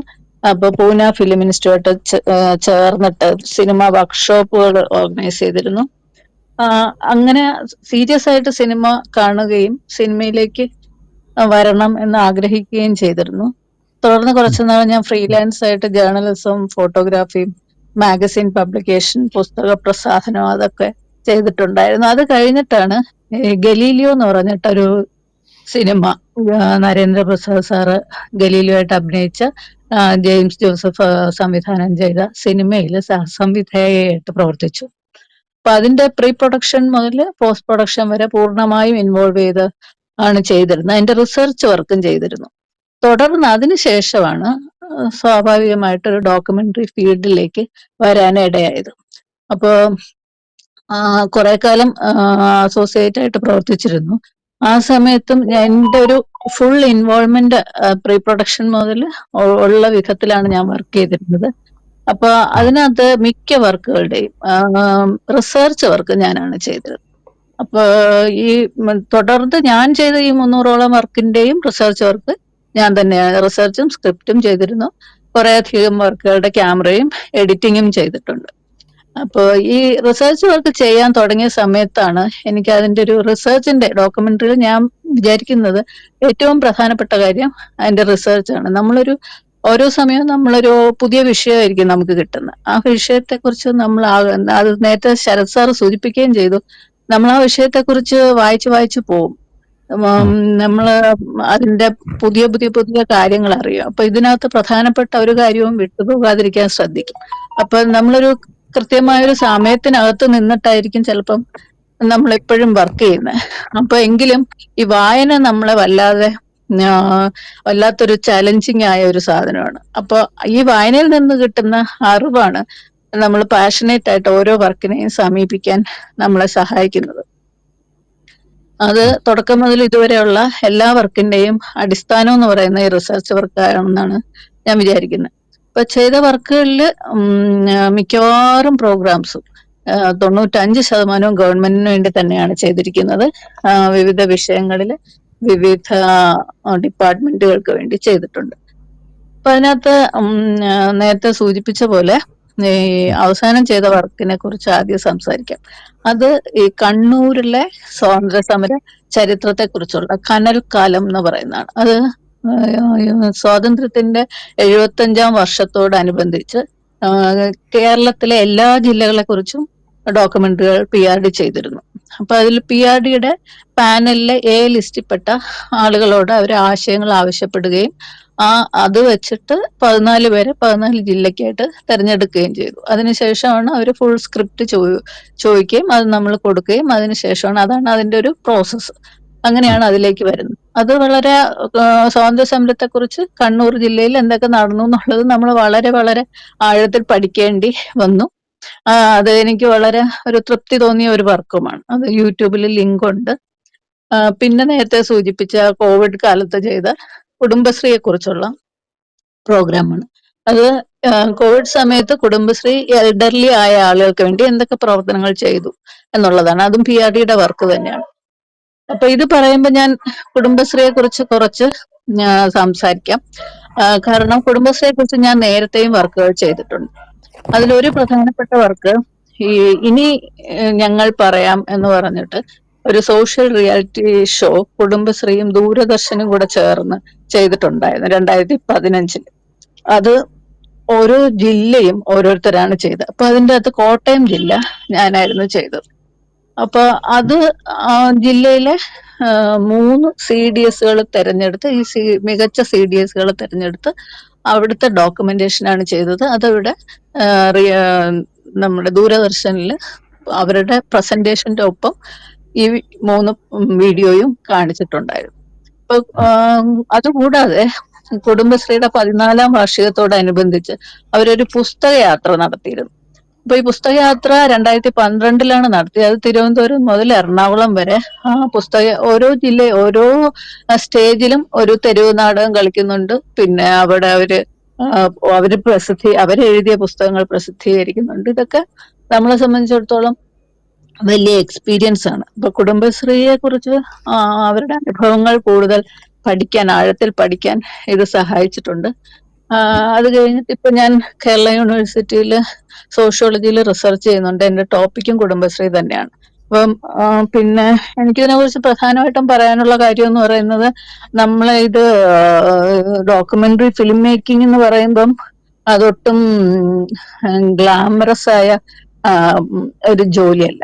അത് നേരത്തെ ശരത് സാർ പറഞ്ഞ പോലെ വളരെ പെയിൻഫുൾ ആയ, ഒരുപാട് ബുദ്ധിമുട്ടുകൾ അനുഭവിച്ച് ചെയ്യുന്ന ഒരു ജോലിയാണ്. അപ്പൊ അതിനകത്ത് അത്രയും കമ്മിറ്റ്മെന്റ് ഉള്ളവർക്ക് മാത്രമേ ഈ ജോലി ചെയ്യാൻ പറ്റുള്ളൂ. ഇതങ്ങനെ ഒരു റിവാർഡിങ് ആയ ഒരു പണിയല്ല. അപ്പൊ പിന്നൊന്ന്, നമ്മള് ഒരുപാട് മനുഷ്യരെ കണ്ടുകൊണ്ടിരിക്കുകയാണ്. ഈ മനുഷ്യരുടെയൊക്കെ ജീവിതാനുഭവങ്ങൾ നമ്മുടെയും കൂടെ അനുഭവമായിട്ട് മാറിക്കൊണ്ടിരിക്കുകയാണ്. അപ്പൊ ഓരോ വർക്കും കഴിയുമ്പം നമ്മളെ അത് വല്ലാതെ സ്വാധീനിക്കുകയും നമ്മളെ അടിമുടി മാറ്റുകയും ചെയ്യുന്ന ഒരു പ്രക്രിയയാണ് നമ്മൾ ഈ കടന്നുപോയിക്കൊണ്ടിരിക്കുന്നത്. പിന്നെ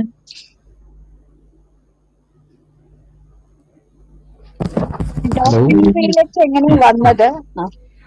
ഡോക്യുമെന്ററിയുടെ ഈ ഒരു ഇതിലേക്ക് എങ്ങനെയാണ് ആദ്യം പ്രവേശിക്കാൻ ഒരു സാഹചര്യം ഉണ്ടായത്?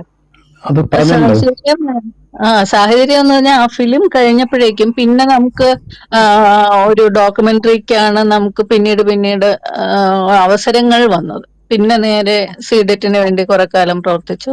അങ്ങനെ അവസരങ്ങൾ അതിലേക്കാണ് വന്നത്. പിന്നെ നമ്മള് മാതൃകയാക്കിയിട്ട് മുന്നോട്ട് പോയതാണോ? അങ്ങനെ ആരെങ്കിലും നമ്മളെ ഒരു കൈപിടിച്ച് കൊണ്ടുപോകാനുണ്ടായിരുന്നു? ഇല്ല, ഒരാളും ഉണ്ടായിരുന്നില്ല. നമ്മൾ തന്നെയാണ് സ്ട്രഗിൾ ചെയ്ത് തന്നെയാണ് ഈ ഫീൽഡില് നിന്നത്. അങ്ങനെ നമുക്ക് തലതൊട്ടപ്പന്മാർ എന്ന് പറയുന്ന പോലെ ആരും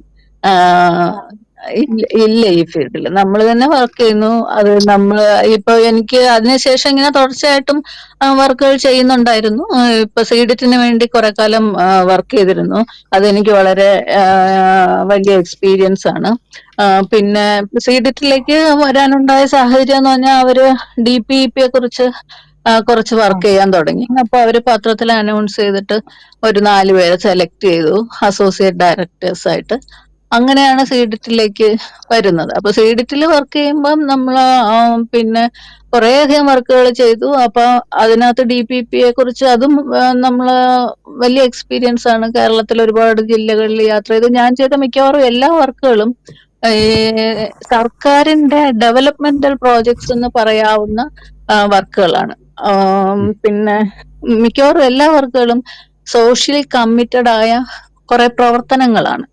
ഇപ്പൊ അത് കഴിഞ്ഞിട്ട് പിന്നെ പ്രത്യേകിച്ച് DPEP ഒക്കെ അതിന്റെ ഇനിഷ്യൽ സ്റ്റേജിലാണ്. നമ്മൾ ഈ ചെയ്യുന്ന പ്രവർത്തനങ്ങളെല്ലാം അതെങ്ങനെ ഡെവലപ്ഡ് ആയി വന്നു, അതിന്റെ മുഴുവൻ ആ ജൈവികമായ വളർച്ച നമ്മുടെ ഈ വർക്കുകൾക്കകത്ത് കൂടെ രൂപപ്പെട്ട് വന്നതാണ്. അല്ലെങ്കിൽ ആ വർക്കുകളുടെ ഡോക്യുമെന്റേഷൻ ആണ്. ഇപ്പൊ നേരത്തെ ശരത് സാറ് പറഞ്ഞതുപോലെ ഡോക്യുമെന്ററി എന്ന് പറയുമ്പോൾ ഡോക്യുമെന്റേഷനും ഉണ്ട്. ഡോക്യുമെന്റേഷനും പിന്നെ ഇതിന്റെ ഭാഗമായിട്ട് വന്നിട്ടുണ്ട്. പിന്നീട് എനിക്ക് എടുത്തു പറയാവുന്ന ഒരു കാര്യം എന്ന് പറയുന്നത് ഈ state institute of education technology SIETക്ക് വേണ്ടി ചെയ്ത വർക്കുകളാണ്.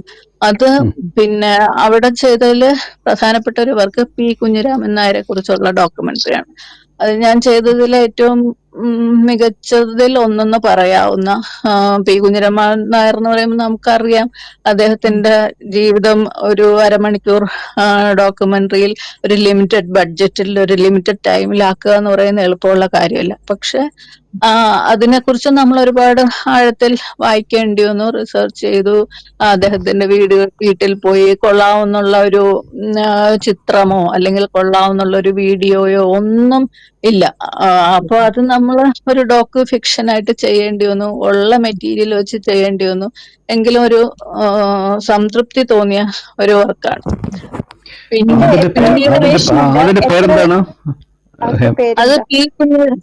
അത് P. കുഞ്ഞിരാമൻ നായരെ കുറിച്ചുള്ള പ്രോഗ്രാമിന്റെ പേര് പുലരി എന്നാണ്. പുലരി. എത്ര ഡ്യൂറേഷൻ ഉണ്ട്, സമയദൈർഘ്യം എത്രയുണ്ട് അതിന്? സാധാരണഗതിയിലുള്ള എല്ലാ പ്രോഗ്രാമും ½ hour പ്രോഗ്രാമാണ്. ഇതും അങ്ങനെയാണ്. അതുപോലെ ഈ പിന്നെ ചന്ദ്രലേഖ CDTന് വേണ്ടി അസോസിയേറ്റ് ഡയറക്ടറായിട്ട് ആരംഭിച്ചു. ഇതിൽ പൂർണ്ണമായും അതായത് ലൈനിൽ, അതായത് എഴുതി കാണിക്കുമ്പോൾ ആദ്യം സംവിധായിക എന്ന് എഴുതി കാണിച്ച ഡോക്യുമെന്ററി ഏതാണ്? സംവിധായിക എന്ന് എഴുതി കാണിച്ചത് അത് എനിക്ക് തോന്നുന്നു 2008 മുതലുള്ളതാണ്. ബാക്കി ചെയ്തതെല്ലാം ഇപ്പോഴും വിദ്യാഭ്യാസ വകുപ്പിന് വേണ്ടി അല്ലെങ്കിൽ SIETക്ക് വേണ്ടി SCERTക്ക് വേണ്ടി തുടർച്ചയായിട്ട് ചെയ്യുന്ന പ്രോഗ്രാമിനൊന്നും ക്രെഡിറ്റ് അവർ കൊടുക്കാറില്ല.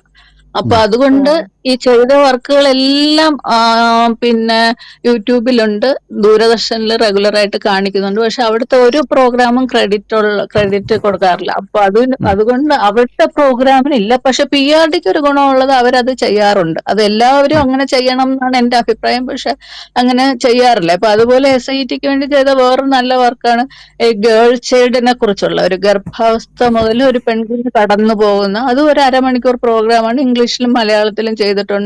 അവൾ എന്നാണ് ആ പ്രോഗ്രാമിന്റെ പേര്. അതും എനിക്ക് വളരെ പ്രിയപ്പെട്ട ഒരു വർക്കാണ്. അതും സ്വാഭാവികമായും പിന്നെ അല്ല, പൂർണ്ണമല്ലേ 2008 ടൈറ്റിൽ കാർഡിൽ സംവിധായിക പേര് വന്ന് ആ ഡോക്യുമെന്ററിയുടെ പേരെന്താണ്? ആ പ്രോഗ്രാം എന്ന് പറയുന്നത് എന്റെ ഇപ്പൊ ഓർമ്മ ശരിയാണെങ്കിൽ നമ്മൾ ടൂറിസം ഡിപ്പാർട്ട്മെന്റിന് വേണ്ടി മുസിരിസ് ഹെറിറ്റേജിനെ കുറിച്ചൊരു പ്രോഗ്രാം 1 മണിക്കൂറുള്ള ഇംഗ്ലീഷിൽ ചെയ്ത ഒരു പ്രോഗ്രാം ഉണ്ട്. അപ്പൊ ഞാൻ കൃത്യമായിട്ട് ഓർക്കുന്നില്ല, അതാണെന്നാണ് എന്റെ ഓർമ്മ. പിന്നെ 2002 മുതൽ ഞാനൊരു എപ്പിസോഡ് ഡയറക്ടറായിട്ട് അക്ഷയെ കുറിച്ച് ചെയ്യുന്നുണ്ട്, 2003 മുതൽ. അപ്പൊ അത് ഒരു 32 എപ്പിസോഡ്, അതിനകത്തൊക്കെ ടൈറ്റിൽ പേര് വന്നിട്ടുള്ള പ്രോഗ്രാമാണ്. അത് പിന്നെ അത് എന്നെ സംബന്ധിച്ചിടത്തോളം വളരെ എന്റെ കരിയറിൽ വളരെ പ്രധാനപ്പെട്ട ഒരു വർക്കാണ്. ഏകദേശം 1 വർഷം എടുത്ത് ചെയ്ത വർക്കാണ്. അത് മലപ്പുറം ജില്ലയുടെ അക്ഷയ പ്രവർത്തനം പിന്നെ പൈലറ്റ് പ്രോജക്റ്റ് ആയിട്ട് നടപ്പിലാക്കിയപ്പോൾ അതിന്റെ ഫുൾ ഡോക്യുമെന്റേഷൻ ആണ് ഈ ഒരു 32 എപ്പിസോഡായിട്ട് മലപ്പുറത്ത് ദൂരദർശനിൽ ടെലികാസ്റ്റ് ചെയ്തതാണ്. അപ്പൊ അത് പിന്നെ episode script writer, episode director എന്നുള്ള പേര് വന്നിട്ടുള്ള പ്രോഗ്രാംസ് ആണ്. അപ്പൊ ഇത്രയധികം പ്രോഗ്രാം ഉള്ളതുകൊണ്ട് ഏതാണ് ആദ്യം പേര് വന്ന് അതൊന്ന് ചോദിക്കുമ്പോൾ എനിക്ക് മലപ്പുറത്തും ദൂരദർശനും മാത്രമായിട്ട് അത് ടെലികാസ്റ്റ് ചെയ്തോ? ലോക്കലായിട്ട്? അതെ, അത് ലോക്കലായിട്ട് കാണിച്ചു. കാരണം അവിടെ നടന്ന മുഴുവൻ പ്രവർത്തനങ്ങളുടെയും ഡോക്യുമെന്റേഷൻ ആയിരുന്നു. അതൊക്കെ നമ്മളെ സംബന്ധിച്ചോളം ഒരു എക്സ്പീരിയൻസ് എന്നുള്ള നിലയ്ക്ക് വളരെ റിച്ച് ആയ പ്രോഗ്രാംസ് ആണ്. കാരണം ഇതെല്ലാം ഒരു സമൂഹത്തിന് ചേഞ്ച് ഉണ്ടാക്കുന്ന തരം പ്രോഗ്രാംസ് ആയിരുന്നു. അപ്പൊ അത് വളരെ പ്രധാനപ്പെട്ട ഒരു പ്രോഗ്രാമാണ്. പിന്നെ അത് കഴിഞ്ഞ് എനിക്ക് എടുത്തു പറയേണ്ടുന്ന ഒരു വർക്ക് എന്ന് പറയുന്നത് ഇപ്പൊ SCERTക്ക് വേണ്ടി ചെയ്തിരിക്കുന്ന മികവ് എന്ന് പറയുന്ന പ്രോഗ്രാമാണ്. അത് കഴിഞ്ഞ 3 വർഷമായിട്ട് ചെയ്യുന്നുണ്ട്. അത് കേരളത്തിലെ എയ്ഡഡ് ആയ അല്ലെങ്കിൽ സർക്കാർ സ്കൂളുകളിൽ നടക്കുന്ന മികച്ച പ്രവർത്തനങ്ങളുടെ ഡോക്യുമെന്റേഷൻ ആണ്. അത് ഈ കൊല്ലം 4 ജില്ല, കഴിഞ്ഞ കൊല്ലം 3 ജില്ല, അങ്ങനെ ഓരോ സ്ഥലത്തും നമ്മൾ ഒരിക്കലും പ്രതീക്ഷിക്കാത്ത വളരെ അത്ഭുതകരമായ ഓരോ പ്രവർത്തനങ്ങളാണ് ഓരോ സ്കൂളുകളിലും. പ്രത്യേകിച്ച് കോവിഡ് കാലത്തൊക്കെ നമ്മൾ ഊഹിക്കാൻ പറ്റാത്തത്ര കുട്ടികൾക്ക് അതുകൊണ്ട് പ്രയോജനം ഉണ്ടായിട്ടുണ്ട്. പക്ഷെ ഇതേ പ്രോഗ്രാം 2008 CMAT സെലക്ട് ചെയ്ത ഒരു മികച്ച പ്രവർത്തനങ്ങൾ, അത് ബെസ്റ്റ് പ്രാക്ടീസസ് ആയിട്ട് ഞങ്ങൾ കേരളം മുഴുവൻ യാത്ര ചെയ്തൊരു 30 പ്രോഗ്രാം ചെയ്തിട്ടുണ്ട്. പിന്നെ ആ സമയത്ത് തന്നെ ഒരു ഈ പിന്നിൽ നിൽക്കുന്ന സ്കൂളുകളെ കുറിച്ചുള്ള പ്രോഗ്രാം. ആ പ്രോഗ്രാം എന്ന് പറയുന്നത് 104 സ്കൂളുകൾ സർക്കാർ SSLCയുടെ പരീക്ഷ ഫലം വരുമ്പോ പിന്നിലായി പോകുന്ന സ്കൂളുകൾക്ക് പിന്നെ അതിനു വേണ്ടി സ്പെഷ്യലായി സമൂഹത്തിന്റെ പിന്തുണയോടുകൂടി നടത്തിയ പ്രവർത്തനങ്ങളാണ്. അപ്പൊ ഇതെല്ലാം കുറെ വിഷനറി ആയ കുറച്ച് ഓഫീസേഴ്സ് ഇതിന്റെ പിന്നിലുണ്ടായിരുന്നു. അവര് നേരിട്ട് ഇടപെട്ട, എനിക്ക് ഈ സമയത്ത് ഓർക്കേണ്ടുന്നത് DPPയുടെ സമയത്ത് K സുരേഷ് കുമാർ സാർ ഉണ്ടായിരുന്നു, ഈ അക്ഷയയുടെയും ഈ എഡ്യൂക്കേഷന്റെയും സമയത്ത് ശിവശങ്കർ സാർ ഉണ്ടായിരുന്നു. ഇങ്ങനെയൊക്കെയുള്ള ആളുകൾ അവരുടെ ഒരു പേഴ്സണലായ ഇൻപുട്ട് ഈ ഓരോ പ്രോഗ്രാമിനകത്തും അവരിടുന്നത് ഡോക്യുമെന്റേഷന്റെ ഭാഗമായിട്ട് അത് നമ്മുടെ പ്രോഗ്രാമിനെയും അത് നല്ല രീതിയിൽ വരുന്ന വിധത്തിൽ അത് സഹായിച്ചിട്ടുണ്ട്. ഇതാണ് താങ്കൾ പറഞ്ഞ മികവ് അല്ലെങ്കിൽ 104 പിന്നാക്കം നിൽക്കുന്ന 104 സ്കൂളുകളിലെ പിന്നെ അതിന്റെ വിദ്യാഭ്യാസ നിലവാരം ഉയർത്താൻ വേണ്ടിയുള്ള പ്രവർത്തനങ്ങളെ അധികരിച്ച് 2008 ചെയ്ത ഈ പരമ്പര, ഇതൊക്കെ എവിടെ, എന്തിനു വേണ്ടി, എവിടെ കാണിച്ചത്? അതെല്ലാം SIET ആണ്. കുറച്ച് വിദ്യാഭ്യാസ വകുപ്പ് നേരിട്ട് ചെയ്തു, കുറച്ച് SIET ചെയ്തതെല്ലാം SIETക്ക് രാവിലെയും വൈകിട്ടും ഓരോ സ്ലോട്ട് ഉണ്ട് ദൂരദർശനിൽ.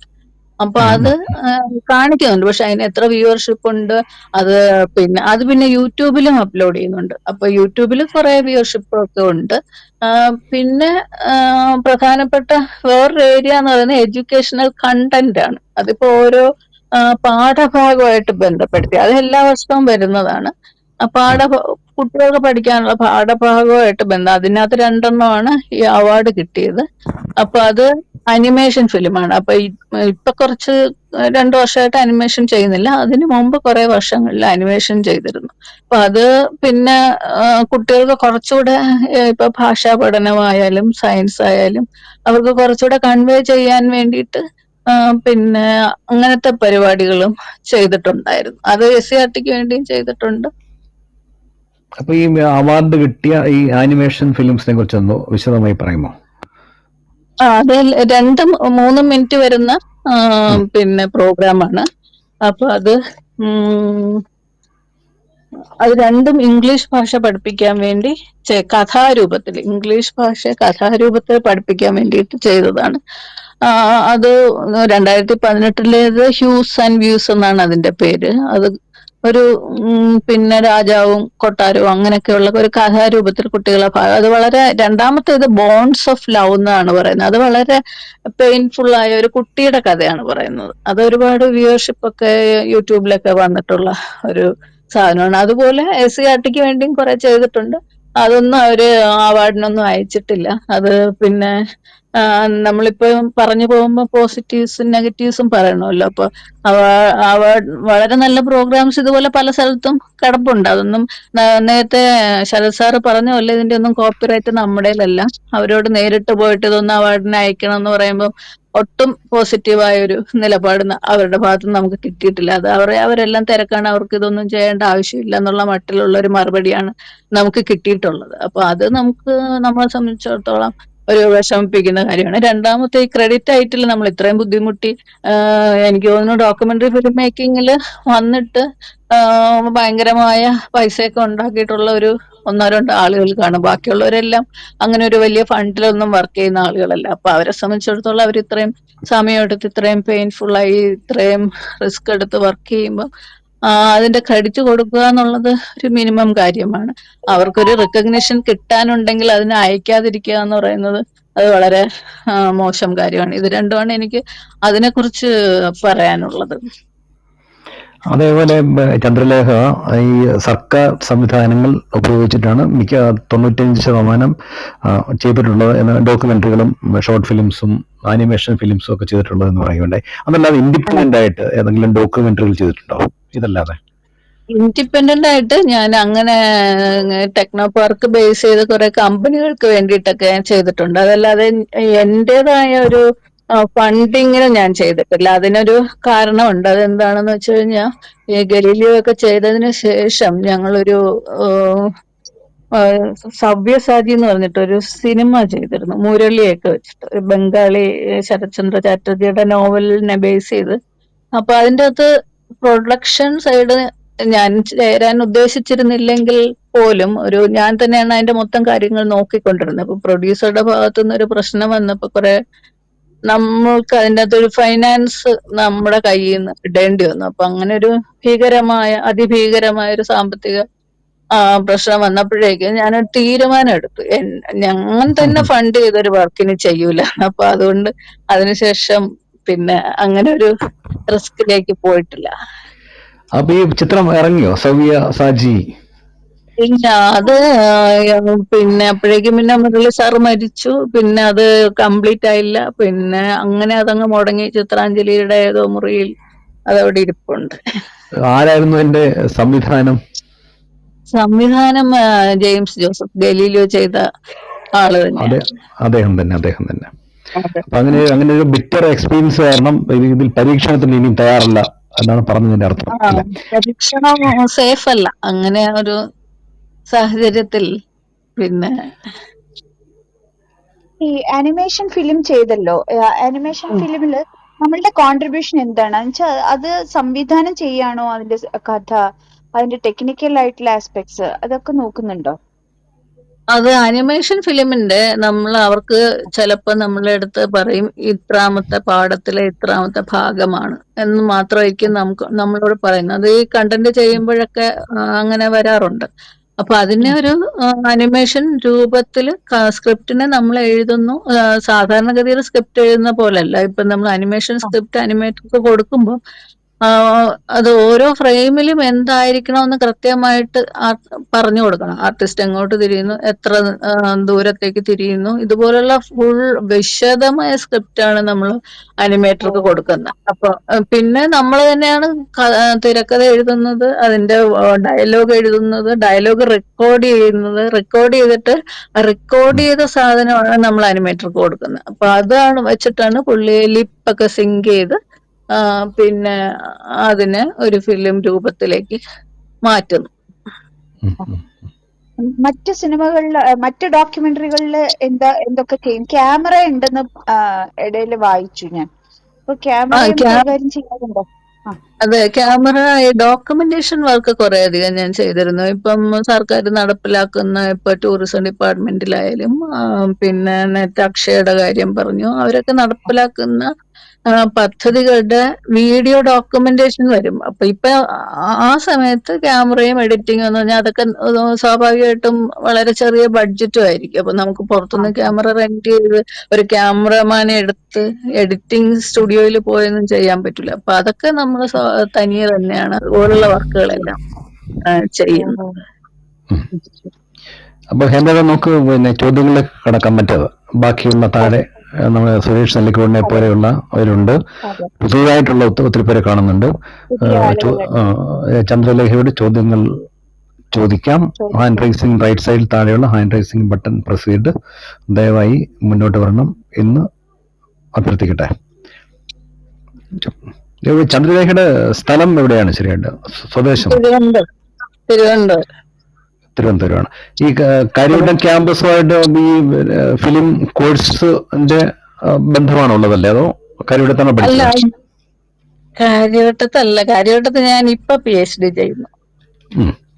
അപ്പൊ ഈ പിന്നെ M.B. ജയകുമാറിന്റെ സാറ് ഉള്ള സമയത്ത് ഞാൻ കാര്യവട്ടത്തല്ല, ഞാൻ NSS കോളേജിലാണ് പഠിച്ചത്. പക്ഷെ അത് കേരള യൂണിവേഴ്സിറ്റിയിലെ മുഴുവൻ കോളേജുകളിൽ നിന്നുള്ള തെരഞ്ഞെടുത്ത 50 കുട്ടികൾക്ക് വേണ്ടിയിട്ടുള്ളതായിരുന്നു ആ ഫിലിം സ്റ്റഡി സെന്റർ എന്ന് പറയുന്നത്. അദ്ദേഹം എന്റെ അധ്യാപകനാണ് അവിടെ കാര്യവട്ടത്ത്.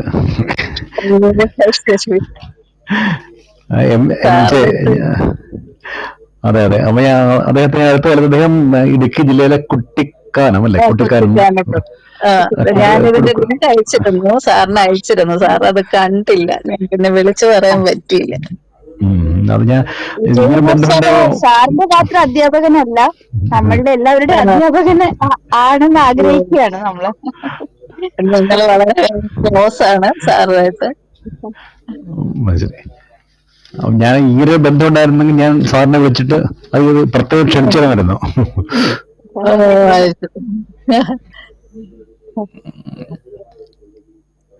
ഓക്കെ.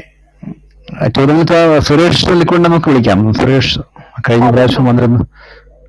അതെ, അദ്ദേഹത്തിന് ഇൻവൈറ്റ് അയക്കണം. ചെയ്യൂ ഹേമലത ചെയ്യൂ. ഞാൻ മോഡറേറ്ററിന്റെ അതിലേക്ക് വരുന്നില്ല. ഇൻവൈറ്റ് അയച്ചിട്ടുണ്ട്.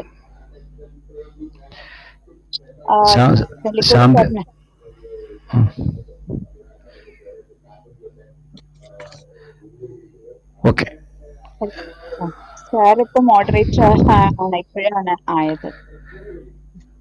ശ്രീ സുരേഷ് നെല്ലിക്കോട് സാറിന് സംസാരിക്കാൻ ഇൻവൈറ്റ് അയച്ചിട്ടുണ്ട്. ചന്ദ്രലേഖയുടെ ഡോക്യുമെന്ററി കനൽക്കാലം കണ്ടു. അതെ കണ്ടു. ദീപ്ത സയനത്തിന്റെ ഒരു ഭാഗവും കണ്ടു. എനിക്ക് ബാക്കി ഡോക്യുമെന്റ് കാണാൻ പറ്റിയ ലിങ്ക് ഉണ്ട്. നമ്മളെല്ലാവരും നമ്മുടെ ഫേസ്ബുക്കിൽ അത് കൊടുത്തിട്ടുണ്ട്. ഇനി കൂടുതൽ പേര് കാണും എന്ന് നമുക്ക് പ്രതീക്ഷിക്കാം. ഇന്ന് നാളെയായിട്ട് ബാക്കി ഡോക്യുമെന്ററികളും കാണാം. കാര്യം ഇങ്ങനെയുള്ള ഇതിപ്പം 11ാമത്തെ എപ്പിസോഡാണ് ഈ പരമ്പരയുടെ. 10 പരമ്പരയിലും വന്നിട്ടുള്ള ആൾക്കാരുടെ ഡോക്യുമെന്ററികളൊക്കെ ലഭ്യമായിട്ടുള്ള ലിങ്കുകളൊക്കെ നമ്മൾ കൊടുത്തിട്ടുണ്ട്. കുറെ പേര് അത് കണ്ടിട്ടുണ്ട്. ഞങ്ങള് ഡോക്യുമെന്ററികൾ കണ്ടിട്ടാണ്, കുറഞ്ഞ വർഷം 2 ഡോക്യുമെന്ററികൾ എങ്കിലും കണ്ടിട്ടാണ് ഇതിലേക്ക് വരാറുള്ളത്. പിന്നെ വേറൊരു കാര്യം ഞാൻ പറയാൻ വിട്ടുപോയത്, ഞാൻ ഈ ഡോക്യുമെന്ററി ഫിലിം മേക്കേഴ്സ് അവരുടെ സംഘടനയുടെ ട്രഷററും കൂടെ. അപ്പൊ അത് നമ്മൾ ഈ ഡോക്യുമെന്ററി രംഗത്ത് പ്രവർത്തിക്കുന്ന, നേരത്തെ ഹേമലത മാം പറഞ്ഞതുപോലെ ഇതൊരു അൺഓർഗനൈസ്ഡ് സെക്ടറാണ്. അപ്പൊ ഒരുപാട് പ്രശ്നങ്ങൾ നേരിടുന്നുണ്ട്. നമ്മൾ ഈ വർക്ക് എന്ന് പറയുമ്പോഴേക്കും അതിന്റെ ഒരു ഫണ്ടിങ്ങിന്റെ ഒരു പ്രശ്നമുണ്ട്. ഇപ്പൊ സർക്കാർ വർക്കുകൾ എന്ന് പറയുന്നത് കുറവാണ്. അപ്പൊ ഇപ്പോൾ ഉള്ള ഡോക്യുമെന്ററി ഫിലിം മേക്കേഴ്സിന് മുഴുവൻ വർക്ക് കൊടുക്കാൻ സർക്കാരിന് സംവിധാനം ഇല്ല. പിന്നെ സ്വാഭാവികമായിട്ട് ഇതുകൊണ്ട് മാത്രം എന്റെ അഭിപ്രായത്തിൽ ആർക്കും ജീവിക്കാൻ പറ്റൂല. അപ്പൊ വേറെ എന്തെങ്കിലും ജോലി കൂടെ ചെയ്താൽ മാത്രമേ മുന്നോട്ട് പോകാൻ പറ്റുള്ളൂ. അപ്പൊ അതല്ലെങ്കിൽ വല്ല വിദേശ ഫണ്ടിങ്ങോ അങ്ങനെയൊക്കെയുള്ള 1-2 പേര് രക്ഷപ്പെട്ട് പോകുന്നുണ്ടായിരിക്കും. അപ്പൊ ഡോക്യുമെന്ററി രംഗത്ത് പ്രവർത്തിക്കുന്ന ആളുകളുടെ പ്രശ്നങ്ങൾ, ഇത് 2018 ഞങ്ങൾ ഈ സംഘടന തുടങ്ങുന്നത്. അപ്പം documentary film makers forum of Kerala, DFFK എന്ന് പറഞ്ഞ് തുടങ്ങിയ സ്ഥാപനമാണ്. അതിപ്പോ 2024 ആയപ്പോഴേക്കും CITU ആയിട്ട് അഫിലിയേറ്റ് ചെയ്തിട്ട് documentary and short film makers technicians associations എന്ന് പറഞ്ഞിട്ടൊരു സംഘടനയായിട്ട് മാറിയിട്ടുണ്ട്. അപ്പൊ അത്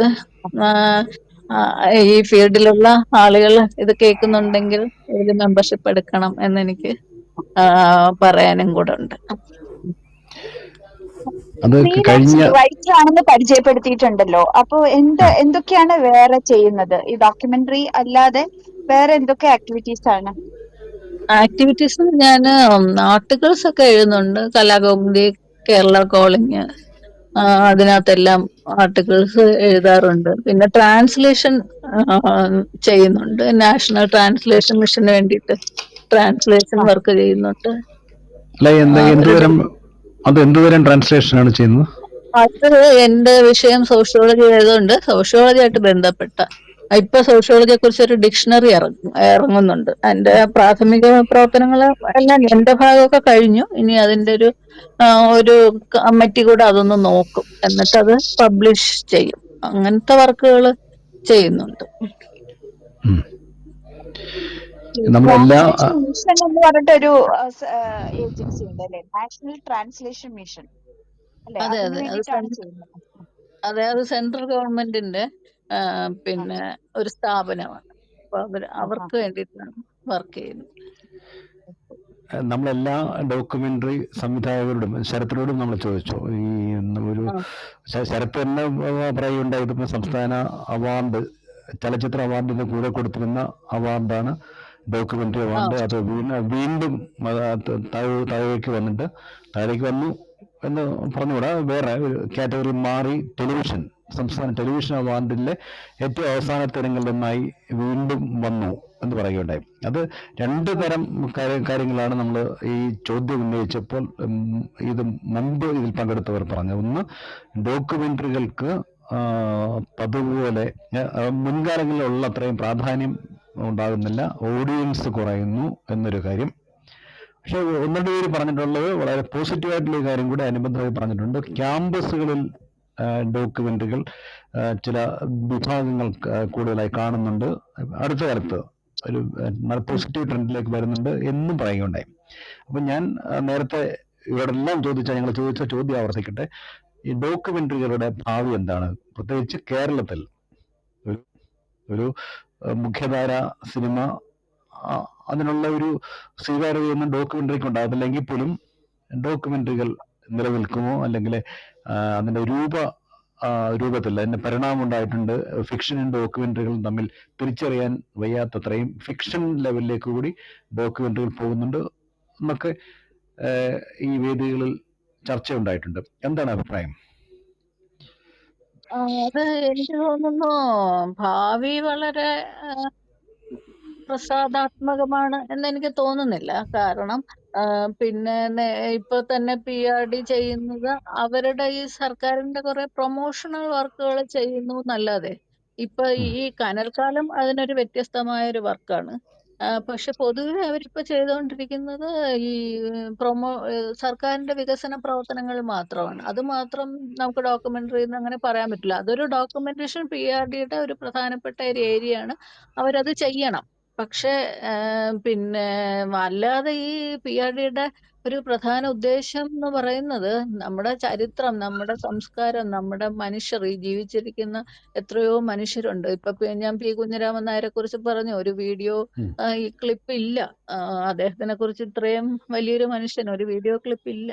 അപ്പൊ അത് നമ്മള് ഏറ്റവും ഇമ്പോർട്ടൻസ് കൊടുത്ത് PRD ചെയ്യേണ്ടുന്ന ജോലി അതാണ്. സർക്കാർ ഡിപ്പാർട്ട്മെന്റുകൾ ചെയ്യേണ്ടത്. ഞാനിപ്പോ കനൽക്കാലം ചെയ്യാനായിട്ട് കണ്ണൂർ ജയിലിൽ പോയപ്പം അവരെന്നോട് പറഞ്ഞൊരു കാര്യം എന്ന് പറയുന്നത് അവർക്ക് ഭയങ്കരമായ താല്പര്യമുണ്ട് ആ ജയിലിനെ കുറിച്ച്. ആ കണ്ണൂർ ജയിൽ എന്നൊക്കെ പറഞ്ഞാൽ അവിടെ അതിന്റെ ചരിത്രം എന്ന് പറഞ്ഞാൽ ഭയങ്കരമാണ്. അതുപോലെ കേരളത്തിലെ എല്ലാ ജയിലുകൾക്കും ഉണ്ട് ഈ ചരിത്രം. അപ്പൊ അതൊക്കെയാണ് യഥാർത്ഥത്തിൽ ഡോക്യുമെന്റ് ചെയ്ത് സൂക്ഷിക്കേണ്ടുന്ന സാധനങ്ങൾ എന്ന് പറയുന്നത്. അപ്പൊ അതുണ്ടാവുന്നില്ല. അത് ആര് ഫണ്ട് ചെയ്യും എന്നുള്ളതാണ്. ഇപ്പൊ അതല്ലാതെ ഇപ്പൊ എന്നെ പോലുള്ള ഇൻഡിപെൻഡന്റ് ആയ ആളുകൾക്ക് സ്വന്തം നിലയ്ക്ക് ഇതൊന്നും ചെയ്യാനുള്ള ശേഷിയൊന്നുമില്ല. അപ്പൊ അതല്ലെങ്കിൽ ഇപ്പൊ ഒരു പ്രശസ്തിക്ക് വേണ്ടി നടക്കുന്ന ആളുകളൊന്നും ഇങ്ങനെ ഒരു വർക്ക് ഒരു കാരണവശാലും ചെയ്യാൻ പോകുന്നില്ല. പിന്നെ ഫണ്ടിങ് ഏജൻസികൾ, സീരിയസ് ആയ വർക്കുകൾ എടുക്കുന്ന ഫണ്ടിങ് ഏജൻസികൾ ആരെങ്കിലും ചെയ്യണം. അങ്ങനെ ഒരു ഫണ്ടിങ് ഏജൻസി കേരളത്തിലില്ല. ഇപ്പൊ PSBTA പോലുള്ള ചില ഓർഗനൈസേഷൻസ് ഉണ്ട്. പക്ഷെ അവര് ഓരോ വർഷവും കൊടുക്കുന്ന വർക്കുകളുടെ എണ്ണം വളരെ കുറവാണ്. അപ്പൊ അതുകൊണ്ട് പിന്നെ അതിന്റെ ഭാവി നന്നാവണമെങ്കിൽ ഭയങ്കരമായൊരു എഫേർട്ട് എടുക്കണം. അതിന് ഒരു ഡോക്യുമെന്ററിക്ക് വേണ്ടി ഡെഡിക്കേറ്റ് ചെയ്തിട്ട് ഒരു ചാനൽ ഉണ്ടാവണം.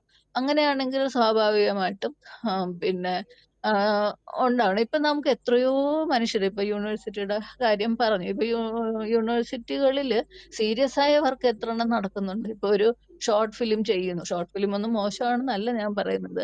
പക്ഷെ ഒരു ഷോർട്ട് ഫിലിം ചെയ്യുന്നു, ചെയ്യാൻ പോകുമ്പോൾ തന്നെ പത്രത്തിൽ വാർത്ത കൊടുക്കുന്നു, കുറെ പ്രശസ്തി കിട്ടുന്നു. അതിന്റെ അപ്പുറത്തേക്ക് ഗൗരവത്തോടെ ഡോക്യുമെന്ററി ആരൊക്കെ കാണുന്നു എന്നുള്ളതാണ്. അതിന് അത്രയും പ്രാധാന്യം കൊടുത്ത് അതിനെ പ്രൊട്ടക്ട് ചെയ്ത് അതിന് വേണ്ടി ആരെങ്കിലും സമയവും എനർജിയും ഫണ്ടും ഒക്കെ ചെലവഴിച്ചാൽ മാത്രമേ അതിന് ഭാവി ഉണ്ടാവൂ എന്നാണ് എനിക്ക് തോന്നുന്നത്.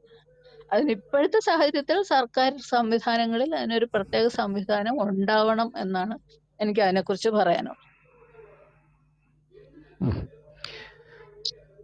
അതേപോലെ അതിന്റെ ഒരു ഡോക്യുമെന്ററികളുടെ അതിന്റെ ഒരു ഘടനയിൽ മാറ്റം വരുന്നുണ്ട്. പൊതുവായി പുറം രാജ്യങ്ങളിലൊക്കെ ഒരു 1.5 മണിക്കൂർ ഫീച്ചർ ഫിലിമിന്റെ അത്രയും ദൈർഘ്യമുള്ള ഡോക്യുമെന്ററികൾ ഉണ്ടാകുന്നുണ്ടെന്നൊക്കെ ഇവിടെ ഈ വേദിയിൽ പലരും പറയുകയുണ്ടായിട്ടുണ്ട്. അതെ അതെ, അതിപ്പോ ഒരുപാട് പരീക്ഷണങ്ങൾ നടക്കുന്നുണ്ട്. അപ്പൊ നമ്മളിപ്പോ പരീക്ഷണം നടത്താൻ ഇപ്പൊ കഴിവില്ലാത്ത ആളുകളെ ഇല്ല എന്നല്ല. ഈ എത്രയോ 30, 40, 50 വർഷമായിട്ട് ഈ ഫീൽഡിലുള്ള ഇപ്പോഴും പ്രവർത്തിക്കുന്ന ആളുകളുണ്ട്.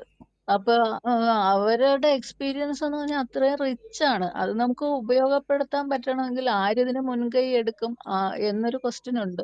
ഇപ്പൊ ശരത് സാറ് പറഞ്ഞു ഇത് കാണിക്കാൻ സംവിധാനമില്ല. ഇപ്പൊ ഉള്ളതിനെ പിന്നെയും ഡിജിറ്റൽ ആയതുകൊണ്ട് ഇപ്പൊ PRDക്ക് യൂട്യൂബ് ചാനലുണ്ട്, SIETക്കും ഉണ്ട്. അപ്പൊ പിന്നെ പക്ഷെ ഈ നേരത്തെ ചെയ്ത ഫിലിമിൽ ചെയ്ത് വെച്ചിരിക്കുന്ന സാധനങ്ങളുണ്ട്. ഇപ്പൊ ഞാൻ നേരത്തെ പറഞ്ഞ P. കുഞ്ഞിരാമൻ നായർ തന്നെ ടേപ്പിലാണ് ചെയ്തത്. അപ്പൊ അത് പിന്നെ അന്ന് തന്നെ ഞാനൊരു CD-യിലാക്കി വെച്ചത് കൊണ്ട് ഒരു CD ഫോർമാറ്റിൽ എന്റെ കയ്യിലുണ്ട്. പക്ഷെ അതൊരിടത്തും പിന്നെ യൂട്യൂബിലും ഒന്നും ഇട്ടിട്ടില്ല. അപ്പൊ അതൊക്കെ അതിന്റെയും വാല്യൂ കുറച്ച് ദിവസം കഴിഞ്ഞ് അതിന്റെ വാല്യൂ എന്താവും? അങ്ങനെ ഒരു വലിയ പ്രശ്നമുണ്ട്. ഇതുവരെ PRD ചെയ്തു. ഇപ്പൊ ഞാൻ പിന്നെ സ്റ്റേറ്റ് ഫിലിം അവാർഡ് ജൂറിയിൽ ഉണ്ടായിരുന്ന വർഷം അവിടെ വന്നൊരു നിർദ്ദേശം, സർക്കാർ സംവിധാനങ്ങൾ എല്ലാ വർഷവും കുറെ നല്ല ഡോക്യുമെന്റുകൾ ചെയ്യുന്നുണ്ട്. ഈ ഡോക്യുമെന്റുകൾ ഒന്നും ഒരു അവാർഡിനും ആരും അയക്കുന്നില്ല. അപ്പൊ എന്തുകൊണ്ട് അത് വരുന്നില്ല? അപ്പൊ നമ്മൾ എല്ലാ വർഷവും എല്ലാ ആളുകളും കുറെ നിർദ്ദേശം എഴുതി കൊടുക്കും. ഈ നിർദ്ദേശങ്ങൾ എന്തെങ്കിലും ആരെങ്കിലും സീരിയസ് ആയിട്ട് എടുക്കുന്നുണ്ടോ? ആ നിർദ്ദേശങ്ങൾ പിന്നീട് വരുന്ന കമ്മിറ്റികൾ അത് നടപ്പിലാക്കുന്നുണ്ടോ? അതൊക്കെ ക്വസ്റ്റ്യൻ ആണ്. അതിനുശേഷം ആരും ഇപ്പൊ ഈ കാലത്തിന് തന്നെ അവാർഡിന് അയക്കണമെങ്കിൽ ഒന്നുകിൽ നമുക്ക് സ്വന്തമായിട്ട് കൊണ്ടുപോയി അതിനെ പിന്നെ സെൻസർ ചെയ്യാൻ പറ്റൂല, നമ്മളല്ല അതിന്റെ പ്രൊഡ്യൂസർ. അല്ലെങ്കിൽ അവരോട് പറയും നിങ്ങൾ ഒന്ന് അവാർഡിന് അയക്കുമെന്ന് പറഞ്ഞാൽ ഞങ്ങൾക്ക് രാവിലെ മുതൽ രാത്രി വരെ ജോലിയാണ്, ഞങ്ങൾ അങ്ങനെ അവാർഡിന് അയക്കുക അല്ല ഞങ്ങളുടെ ജോലി എന്ന് അവരോട് അവര് നമ്മളോട് ഒരു മയവും ഇല്ലാതെ പറയും. അതാണ് അതിന്റെ ഒരവസ്ഥ. നമ്മളിപ്പോ ഇത്രയും പെയിൻ എടുത്ത് വർക്ക് ചെയ്യുമ്പോൾ നമുക്ക് തോന്നും, ചില വർക്കുകൾ നമുക്ക് തോന്നും ഇത് വളരെ നന്നായിട്ടുണ്ട് എന്ന് തോന്നിയാൽ അതിനകത്ത് നമുക്കൊരു കൺട്രോളും ഇല്ല. അതാണ് അവസ്ഥ. നമ്മൾ സുരേഷ് നെല്ലിക്കോടിനെയും ശാന്തിനി പോളിനെയും ചർച്ചയിൽ പങ്കെടുക്കാൻ ക്ഷണിച്ചിരുന്നു. സുരേഷ് നെല്ലിക്കോട് താമസിച്ചാണ് എത്തിയത്. എനിക്ക് കേൾക്കാൻ കഴിഞ്ഞില്ല, അതുകൊണ്ട് തന്നെ ചോദ്യങ്ങൾ ചോദിക്കാനാവുന്നില്ല എന്ന് മെസ്സേജ് അയച്ചിട്ടുണ്ട്. ശാന്തിനി പോൾ ഒരു നിർദ്ദേശമാണ് മുന്നോട്ട് വെച്ചിട്ടുള്ളത്. സംസാരിക്കുന്നതായിരുന്നു നല്ലത്, സംസാരിക്കുന്നില്ല എന്ന് തോന്നുന്നു. അതായത് ഈ ഡോക്യുമെന്ററികൾ നമ്മുടെ സിലബസിൽ പാഠ്യപദ്ധതിയിൽ ഉൾപ്പെടുത്തി കഴിഞ്ഞാൽ കൂടുതൽ കുട്ടികളിലേക്ക് അത് എത്തും എന്ന നിർദ്ദേശമാണ് ശാന്തിനി പോൾ മുന്നോട്ട് വെച്ചിട്ടുള്ളത്. അത് താങ്ക് യു. അതൊരു നല്ല നിർദ്ദേശമാണ്. അപ്പൊ ഇത്തരം നിർദ്ദേശങ്ങൾ എനിക്ക് തോന്നുന്നു നേരത്തെ സംസാരിച്ചപ്പോൾ ഇത് യൂട്യൂബ് ലിങ്ക് ആയിട്ട് മാത്രമല്ല ഇതൊരു പ്രിന്റ് ഫോമിലും വരുമെന്ന് ഹേമ മാഡം പറഞ്ഞിരുന്നു. അപ്പൊ അത് പ്രിന്റ് രൂപത്തിലാവുമെങ്കിൽ അതിൽ നിന്ന് കുറെ ഇപ്പൊ ഇത്രയും ആളുകൾ എക്സ്പീരിയൻസ് ഷെയർ ചെയ്തുകൊണ്ടിരിക്കുകയാണല്ലോ, അവരെല്ലാം യഥാർത്ഥത്തിൽ അവരുടെ കരച്ചിലുകളാണ് ഈ പറഞ്ഞുകൊണ്ടിരിക്കുന്നത്. അവർക്ക് വേറെ ഒരിടത്തും പറയാൻ സ്ഥലമില്ല. അപ്പൊ അതുകൊണ്ട് ഈ വന്ന നിർദ്ദേശങ്ങൾ ക്രോഡീകരിച്ച് അത് സർക്കാരിലേക്കോ എവിടെയെങ്കിലും കൊടുക്കാൻ പറ്റുമെങ്കിൽ അത് നല്ലതാണ് എന്ന് എനിക്കൊരു സജഷൻ വെക്കാനുണ്ട്. അതും നല്ല നിർദ്ദേശമാണ്. എന്തായാലും ഇത് നമ്മളിതിന്റെ മുഴുവൻ പിന്നെ അവസാനത്തെ 2 എപ്പിസോഡ് ഒഴികെയുള്ള മുഴുവൻ എപ്പിസോഡിന്റെയും റിപ്പോർട്ടുകൾ ഓൾറെഡി വന്നിട്ടുണ്ട്. ഈ റിപ്പോർട്ട് ബാക്കി ഈ അധ്യായം ഉൾപ്പെടെയുള്ളതിന്റെ വിശദമായ റിപ്പോർട്ട് തയ്യാറാക്കുന്നുണ്ട്. അത് കമ്പൈൽ ചെയ്ത് എന്താ വേണ്ട ഇത് ചെയ്യാം. നല്ല നിർദ്ദേശമാണിത്. ഇങ്ങോട്ട് തിരിച്ചു അതല്ല, ഇപ്പം സോഷ്യൽ മീഡിയ ഉള്ളത് കൊണ്ട് PRDക്ക് അല്ലെങ്കിൽ സർക്കാർ സംവിധാനങ്ങൾക്ക് സ്വന്തമായ ഒരു ചാനൽ ആവശ്യമില്ല. അത് യൂട്യൂബിൽ ഇട്ടാൽ മതി. പക്ഷെ ആര് ചെയ്യും, എന്ത് ചെയ്യും, അതിനുള്ള നയമുണ്ടോ തുടങ്ങിയ ഒട്ടേറെ പ്രശ്നങ്ങൾ ഇതിനകത്ത് ഉണ്ട്. തിരിച്ച് വളരെ ലളിതമായി ചെയ്യാവുന്ന കാര്യമാണ്. ആരെങ്കിലും കാണുന്നില്ല, കാണും. ചില സബ്ജക്റ്റുകളൊക്കെ ചില ആൾക്കാർ നന്നായി കാണുന്ന സബ്ജക്റ്റുകൾ ഉണ്ട്. ഈ കുഞ്ഞിരാമൻ നായരെ കുറിച്ചുള്ള ഡോക്യുമെന്ററി കൊടുത്തു കഴിഞ്ഞാൽ കുറഞ്ഞ പക്ഷം കുഞ്ഞിരാമൻ നായരെ കുറിച്ച് പഠിക്കുന്ന ലക്ഷക്കണക്കിന് വിദ്യാർത്ഥികളെങ്കിലും അല്ലെങ്കിൽ അധ്യാപകരെങ്കിലും കാണുമല്ലോ. അതെ അതെ, അത് യൂണിവേഴ്സിറ്റിയിൽ കാണിക്കണമെന്ന് എനിക്ക് ആഗ്രഹമുണ്ട്. കാരണം അങ്ങനെ ഒരു ആഗ്രഹം വരാൻ കാരണം എൻ്റെ ഒരു സുഹൃത്ത് ഈ അടുത്ത കാലത്ത് അദ്ദേഹത്തിൻ്റെത് യൂണിവേഴ്സിറ്റി കാണിച്ചു എന്ന് പറഞ്ഞു. ഇപ്പൊ ശരത് സാറ് പറഞ്ഞു. അപ്പൊ അങ്ങനെ യൂണിവേഴ്സിറ്റിക്ക് ഒരു സംവിധാനം ഉണ്ടെങ്കിൽ അവരിതൊക്കെ കളക്ട് ചെയ്ത് കാണിക്കേണ്ടുന്നതാണ്. അതുപോലെയാണ് ഈ നമ്മുടെ ചരിത്രത്തെ കുറിച്ചുള്ള ചരിത്ര ഡിപ്പാർട്ട്മെന്റുകളുണ്ടല്ലോ, അവർക്ക് സ്വാഭാവികമായിട്ടും ഈ 14 ജില്ലയെ കുറിച്ചുള്ള പ്രോഗ്രാം അവർ കാണിക്കേണ്ടതാണ്. ഇതൊരു ഭയങ്കരമായ ഡോക്യുമെന്റ് ആണ്. 14 ജില്ലകളിലും കഴിഞ്ഞ സ്വാതന്ത്ര്യ സമര കാലത്ത് എന്ത് നടന്നു എന്നുള്ളത് ഒരുപാട് ആളുകൾ ഒരുപാട് കാലം പഠിച്ചിട്ടാണ് അത് ചെയ്തിരിക്കുന്നത്. അപ്പൊ അതൊക്കെ നമ്മുടെ പൊതുജീവിതത്തിൽ നിറഞ്ഞു നിന്ന എത്രയോ പേരുടെ ശബ്ദം പോലും അവശേഷിച്ചിട്ടില്ല. ഞാൻ വളരെ ഖേദത്തോടെ, എനിക്ക് ആദ്യം വിശ്വസിക്കാൻ കഴിഞ്ഞില്ല. AKGയുടെ പ്രസംഗം കേട്ടിട്ടുള്ള ആൾക്കാരുടെ ഒരു 60 വയസ്സുള്ള ആൾക്കാരൊക്കെ നേരിട്ട് അദ്ദേഹത്തെ കണ്ടിട്ടുണ്ട്. അദ്ദേഹത്തിന്റെ 1 മിനിറ്റ് ശബ്ദരേഖ പോലും അന്നത്തെ ഒരേ ഒരു ഇലക്ട്രോണിക് മാധ്യമമായ ആകാശവാണിയുടെ ശബ്ദശേഖരത്തിലില്ല. അതാണ് നമ്മുടെ ഒരു നിൽക്കുന്ന നിപ്പിൽ മാഞ്ഞു പോകുന്നു. അങ്ങനെ സൂക്ഷിച്ചു വെച്ചിട്ടേ ഇല്ല. വേറൊരു സാറ് പറഞ്ഞു. വി കെ കൃഷ്ണമേനോന്റെ പിന്നെ ഈ ഐക്യരാഷ്ട്രസഭയിൽ അദ്ദേഹം 1957 തോന്നുന്നു, 57 8 മണിക്കൂർ നീണ്ട കാശ്മീരിലെ ഇന്ത്യയുടെ നയത്തെ ന്യായീകരിച്ചുകൊണ്ട് 2 ഘട്ടങ്ങളിലായി 8 മണിക്കൂർ നീണ്ടു നിന്ന പ്രസംഗം. അതിന്റെ ഒരു ഭാഗം ഈ അല്ലേ? അതില്ല, അത് ലോക റെക്കോർഡാണ്. വി കെ കൃഷ്ണമേനോന്റെ ഇന്ത്യയുടെ ഒരു അദ്ദേഹത്തിന്റെ പേര് മുഴുവൻ ഇന്ത്യക്ക് പുറത്തേക്ക് വ്യാപിച്ച ഒരു ചരിത്ര സംഭവമായിരുന്നു. അതിന്റെ പ്രസംഗ ഭാഗം ശരത്തിന്റെ ഡോക്യുമെന്ററിയിൽ കൊടുത്തിട്ടുണ്ട്. AKGയുടെ കേരളത്തിലെ ഏതെങ്കിലും പ്രസംഗം ആരെങ്കിലും സ്വകാര്യ ശേഖരത്തിലുള്ളതല്ലാതെ സർക്കാരിന്റെ സംവിധാനത്തിൽ എന്തുകൊണ്ട് ഉണ്ടായില്ല എന്ന കാര്യം എനിക്ക് ഇപ്പോഴും മനസ്സിലാക്കാൻ പറ്റിയിട്ടില്ല. തിരിച്ചത് ഇപ്പൊ ജീവിച്ചിരിക്കുന്നവർക്ക് ആ പ്രശ്നം ഉണ്ടാകില്ല, കാര്യം അതിന്റെ റെക്കോർഡിങ് എവിടെയെങ്കിലും ഉണ്ടാകും തിരിച്ച്. പിന്നെ എനിക്ക് പറയാൻ തോന്നിയ വേറൊരു കാര്യം, ഈ പി കുഞ്ഞിരാമൻ നായർ ഞാൻ ചെയ്തത് 2010 അപ്പൊ ആ വർഷം 50 എണ്ണം അവർ ചെയ്തിട്ടുണ്ട്. 50 ജീവചരിത്രങ്ങൾ. ONV ഉണ്ട്, അങ്ങനെ സുഗതകുമാരി ഉണ്ട്. ഈ 50 എണ്ണവും പിന്നെ ഡിജിറ്റൽ ഫോർമാറ്റിൽ ഇല്ല ഇപ്പം. ഈ തുടക്കകാലത്തൊക്കെ അവർ ഈ 50ഉം CD-കളാക്കി സ്കൂളുകളിൽ കൊടുത്തിരുന്നു. പക്ഷെ അത് ആർക്കൈവിംഗ് എന്ന് പറയുന്നത് തന്നെ ഒരു വലിയ കാര്യമാണ്. അപ്പൊ അതിനൊക്കെ ആര് ഇനിഷ്യേറ്റീവ് എടുക്കും എന്നുള്ളതാണ്. ആര് ഇനിഷ്യേറ്റീവ് എടുത്താൽ തന്നെ ഇതിന്റെ ഫലം എന്താവും, അതൊക്കെ ചോദ്യങ്ങളാണ്. സോഷ്യൽ മീഡിയ പ്ലാറ്റ്ഫോം തുറന്നു കിടക്കുന്ന സ്ഥിതിക്ക് അവിടെ കൊടുക്കേണ്ടതാണ്. അത് ആരെങ്കിലും സാംസ്കാരിക വകുപ്പ് മന്ത്രി അല്ലെങ്കിൽ നയപരമായ തീരുമാനമെടുക്കാൻ ബാധ്യസ്ഥരായിട്ടുള്ള ഭരണാധികാരികളാണിത് തീർച്ചയായിട്ടും തീരുമാനിക്കേണ്ടത്. നമ്മൾ ഇത്തരം വേദികളിൽ നിങ്ങളുടെ സംഘടന ഉൾപ്പെടെയുള്ള സംഘടന അത് നിവേദനം കൊടുത്തു എന്ന് നേരത്തെ പറഞ്ഞിട്ട് ഞാൻ ഓർക്കുന്നുണ്ട്. അതെ, ഞങ്ങള് ഈ സിനിമ അവാർഡ് കൊടുക്കുന്ന കാര്യത്തിന് ഞങ്ങൾ ഒരു നിവേദനം കൊടുത്തിരുന്നു. അത് ഈ ഡോക്കു ഷോട്ട് വരും മുമ്പാണ്. പിന്നെ ഈ ഡോക്കു ഷോട്ടിനകത്ത് ഞങ്ങളിപ്പം മുഖ്യമന്ത്രിയുടെ ഒരു പ്രോഗ്രാം തൃശ്ശൂർ വെച്ച് സാംസ്കാരിക രംഗത്തുള്ളവരെ വിളിച്ച് നടത്തിയ പ്രോഗ്രാമിനകത്ത് ഞങ്ങളൊരു നിവേദനം കൊടുത്തിരുന്നു. അപ്പൊ അതിനകത്ത് പ്രാഥമികമായിട്ട് ഈ പറഞ്ഞിരിക്കുന്ന കുറേയധികം നിർദ്ദേശങ്ങൾ അതിനകത്ത് ഉൾപ്പെടുത്തിയിട്ടുണ്ട്. പിന്നെ ഡോക്കു ഷോട്ട് തന്നെ ഒരു കമ്മിറ്റിയെ ഏർപ്പാടാക്കിയിട്ടുണ്ട് ഈ പ്രശ്നങ്ങൾ പഠിക്കാൻ വേണ്ടിയിട്ട്. അപ്പൊ ആ പഠന റിപ്പോർട്ട് എന്തായാലും ഞങ്ങള് പിന്നെ സർക്കാരിന് കൊടുക്കും. അതെന്തെങ്കിലും പോസിറ്റീവ് ഫലം ഉണ്ടാവണം എന്നുള്ളതാണ് ഞങ്ങളുടെ അതിയായ ആഗ്രഹം. എന്താവും എന്ന് അറിഞ്ഞൂടാ.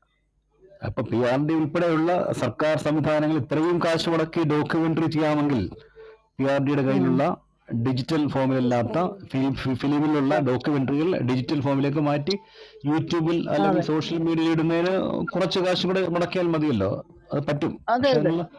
അതിനുള്ള സമ്മർദ്ദം ചരിത്രം നയപരമായ തീരുമാനം എടുക്കണം. അതിനൊക്കെ ഈ ചർച്ചകൾ ഉപകരിക്കട്ടെ എന്ന് നമുക്ക് പ്രതീക്ഷിക്കാം, അല്ലേ? ഹേമ, നമുക്ക് ചോദ്യങ്ങൾ ചോദിക്കാനായിട്ട് ആരും മുന്നോട്ട് വന്നിട്ടില്ല. നമുക്കിനി ചന്ദ്രലേഖയുടെ ചോദ്യങ്ങൾ ചോദിക്കാനുണ്ടെങ്കിൽ നമുക്ക് ചർച്ച തുടരാം. ഹലോ ഹലോ ഹലോ ഇനി ആരെങ്കിലും ചോദിക്കാനുണ്ടോ? ചോദിക്കാൻ ആരും മുന്നോട്ട് വന്നിട്ടില്ല. ഇല്ല, നമ്മൾ ഒത്തിരി കാര്യങ്ങൾ ചർച്ച പറഞ്ഞോളൂ. വളരെ ഇഫക്റ്റീവ് ആയിട്ടുള്ള ഒരു ചർച്ചയാണ്. അപ്പോ ചന്ദ്രിക മാഡം ഇപ്പൊ പറഞ്ഞ ഈ നിവേദനം കൊടുത്തതുമായിട്ട് ബന്ധപ്പെട്ട് അതിൽ ഈ സാമ്പത്തികമായിട്ടുള്ള കാര്യങ്ങളെ പറ്റിയിട്ട് എന്തെങ്കിലും പരാമർശം ഉണ്ടോ? എങ്ങനെ അത് പിന്നെ മറികടക്കാം എന്നുള്ളതിനെ സംബന്ധിച്ച്? ഇല്ല, നമ്മൾ ഈ കൺസർവേഷനുമായിട്ട് ബന്ധപ്പെട്ട സാമ്പത്തികം നമ്മൾ പറഞ്ഞിട്ടില്ല. അത് സർക്കാർ തന്നെ ചെയ്തേ പറ്റൂ. അതല്ലാതെ ഇപ്പൊ വർക്കുകൾ സ്വാഭാവികമായിട്ടും പിന്നെ നമ്മൾ നേരിടുന്ന കുറെ പ്രായോഗികമായ മൈക്രോ ലെവൽ കുറെ പ്രശ്നങ്ങളുണ്ട്. അതിനകത്തൊക്കെ സാമ്പത്തിക പ്രശ്നങ്ങൾ കാരണം സർക്കാരിന്റെ വളരെ കുറഞ്ഞ ബഡ്ജറ്റിലൊക്കെ ആയിരിക്കും നമ്മൾ ചെയ്യുന്നത്. അതിനെക്കുറിച്ചൊക്കെയുള്ള കുറെ കാര്യങ്ങൾ നമ്മൾ ഇതിനകത്ത് പറഞ്ഞിട്ടുണ്ട്. ചിലപ്പം വലിയ വലിയ ഫണ്ടിൽ കോർപ്പറേറ്റ് ഏജൻസികളൊക്കെ കുറെ വർക്കുകൾ ചെയ്യുന്നുണ്ട്. അതൊക്കെ പിന്നീട് വന്ന കാര്യങ്ങളാണ്. അതിനെ കുറിച്ചൊക്കെ നമുക്ക് എതിരഭിപ്രായമുണ്ട്. ഇത്രയും എക്സ്പീരിയൻസ്ഡ് ആയ ആളുകൾ ഉള്ളപ്പോൾ അവർക്ക് വർക്ക് കൊടുക്കണമെന്നാണ് ഞങ്ങളുടെ അഭിപ്രായം, സംഘടനയുടെ അഭിപ്രായം. അപ്പോൾ അതല്ലാതെ അവരൊക്കെ ചെറിയ തുകയ്ക്ക് വർക്ക് ചെയ്യുമ്പം വലിയ തുകയ്ക്ക് പുറത്തുള്ള ഏജൻസികൾ വർക്ക് ചെയ്യുന്നു. അതൊക്കെ നമ്മൾ കുറെ കാലമായിട്ട് ഉന്നയിക്കുന്ന ഇഷ്യൂസ് ആണ്. അതൊക്കെ സോൾവ് ചെയ്യേണ്ടുന്ന ഇഷ്യൂസ് തന്നെയാണ്. പക്ഷേ ഈ ഫണ്ടിങ് എന്ന് പറയുന്നത് ഞാൻ നേരത്തെ പറഞ്ഞല്ലോ, ഇപ്പൊ 500 പേരുണ്ടെങ്കിൽ ഒരു വർഷം സർക്കാർ ഒരു 20 വർക്ക് ചെയ്യുന്നുള്ളെങ്കിൽ ബാക്കി ഉള്ള മനുഷ്യർ ഇതുകൊണ്ട് എന്ത് ചെയ്യും? അപ്പൊ അവർക്ക് വർക്ക് കണ്ടുപിടിക്കാൻ പിന്നെ എന്ത് വഴിയാണുള്ളത്? അതൊക്കെ നമ്മൾ കണ്ടുപിടിക്കണം. പിന്നെ വേറൊരു കാര്യം, നമ്മളൊരു ഗൗരവം കൊടുക്കണം. ഇപ്പൊ സോഷ്യൽ മീഡിയ ഉണ്ട്, എല്ലാവരും പിന്നെ ഫോണും വെച്ച് ഒരുപാട് വർക്ക് ചെയ്യുന്നുണ്ട്. പക്ഷെ ഗൗരവമുള്ള വർക്കുകൾ ഇപ്പൊ നേരത്തെ ശരത് സാർ പറഞ്ഞ കുറെ വർക്കുകളുണ്ട്. ഇപ്പൊ അടൂർ ഗോപാലകൃഷ്ണൻ തന്നെ കുറേ അധികം പ്രധാനപ്പെട്ട ഡോക്യുമെന്റുകൾ ചെയ്തിട്ടുണ്ട്. ഇതൊക്കെ എവിടെ ആർക്കൈവ് ചെയ്തിരിക്കുന്നു? അത് ആര് കാണുന്നു?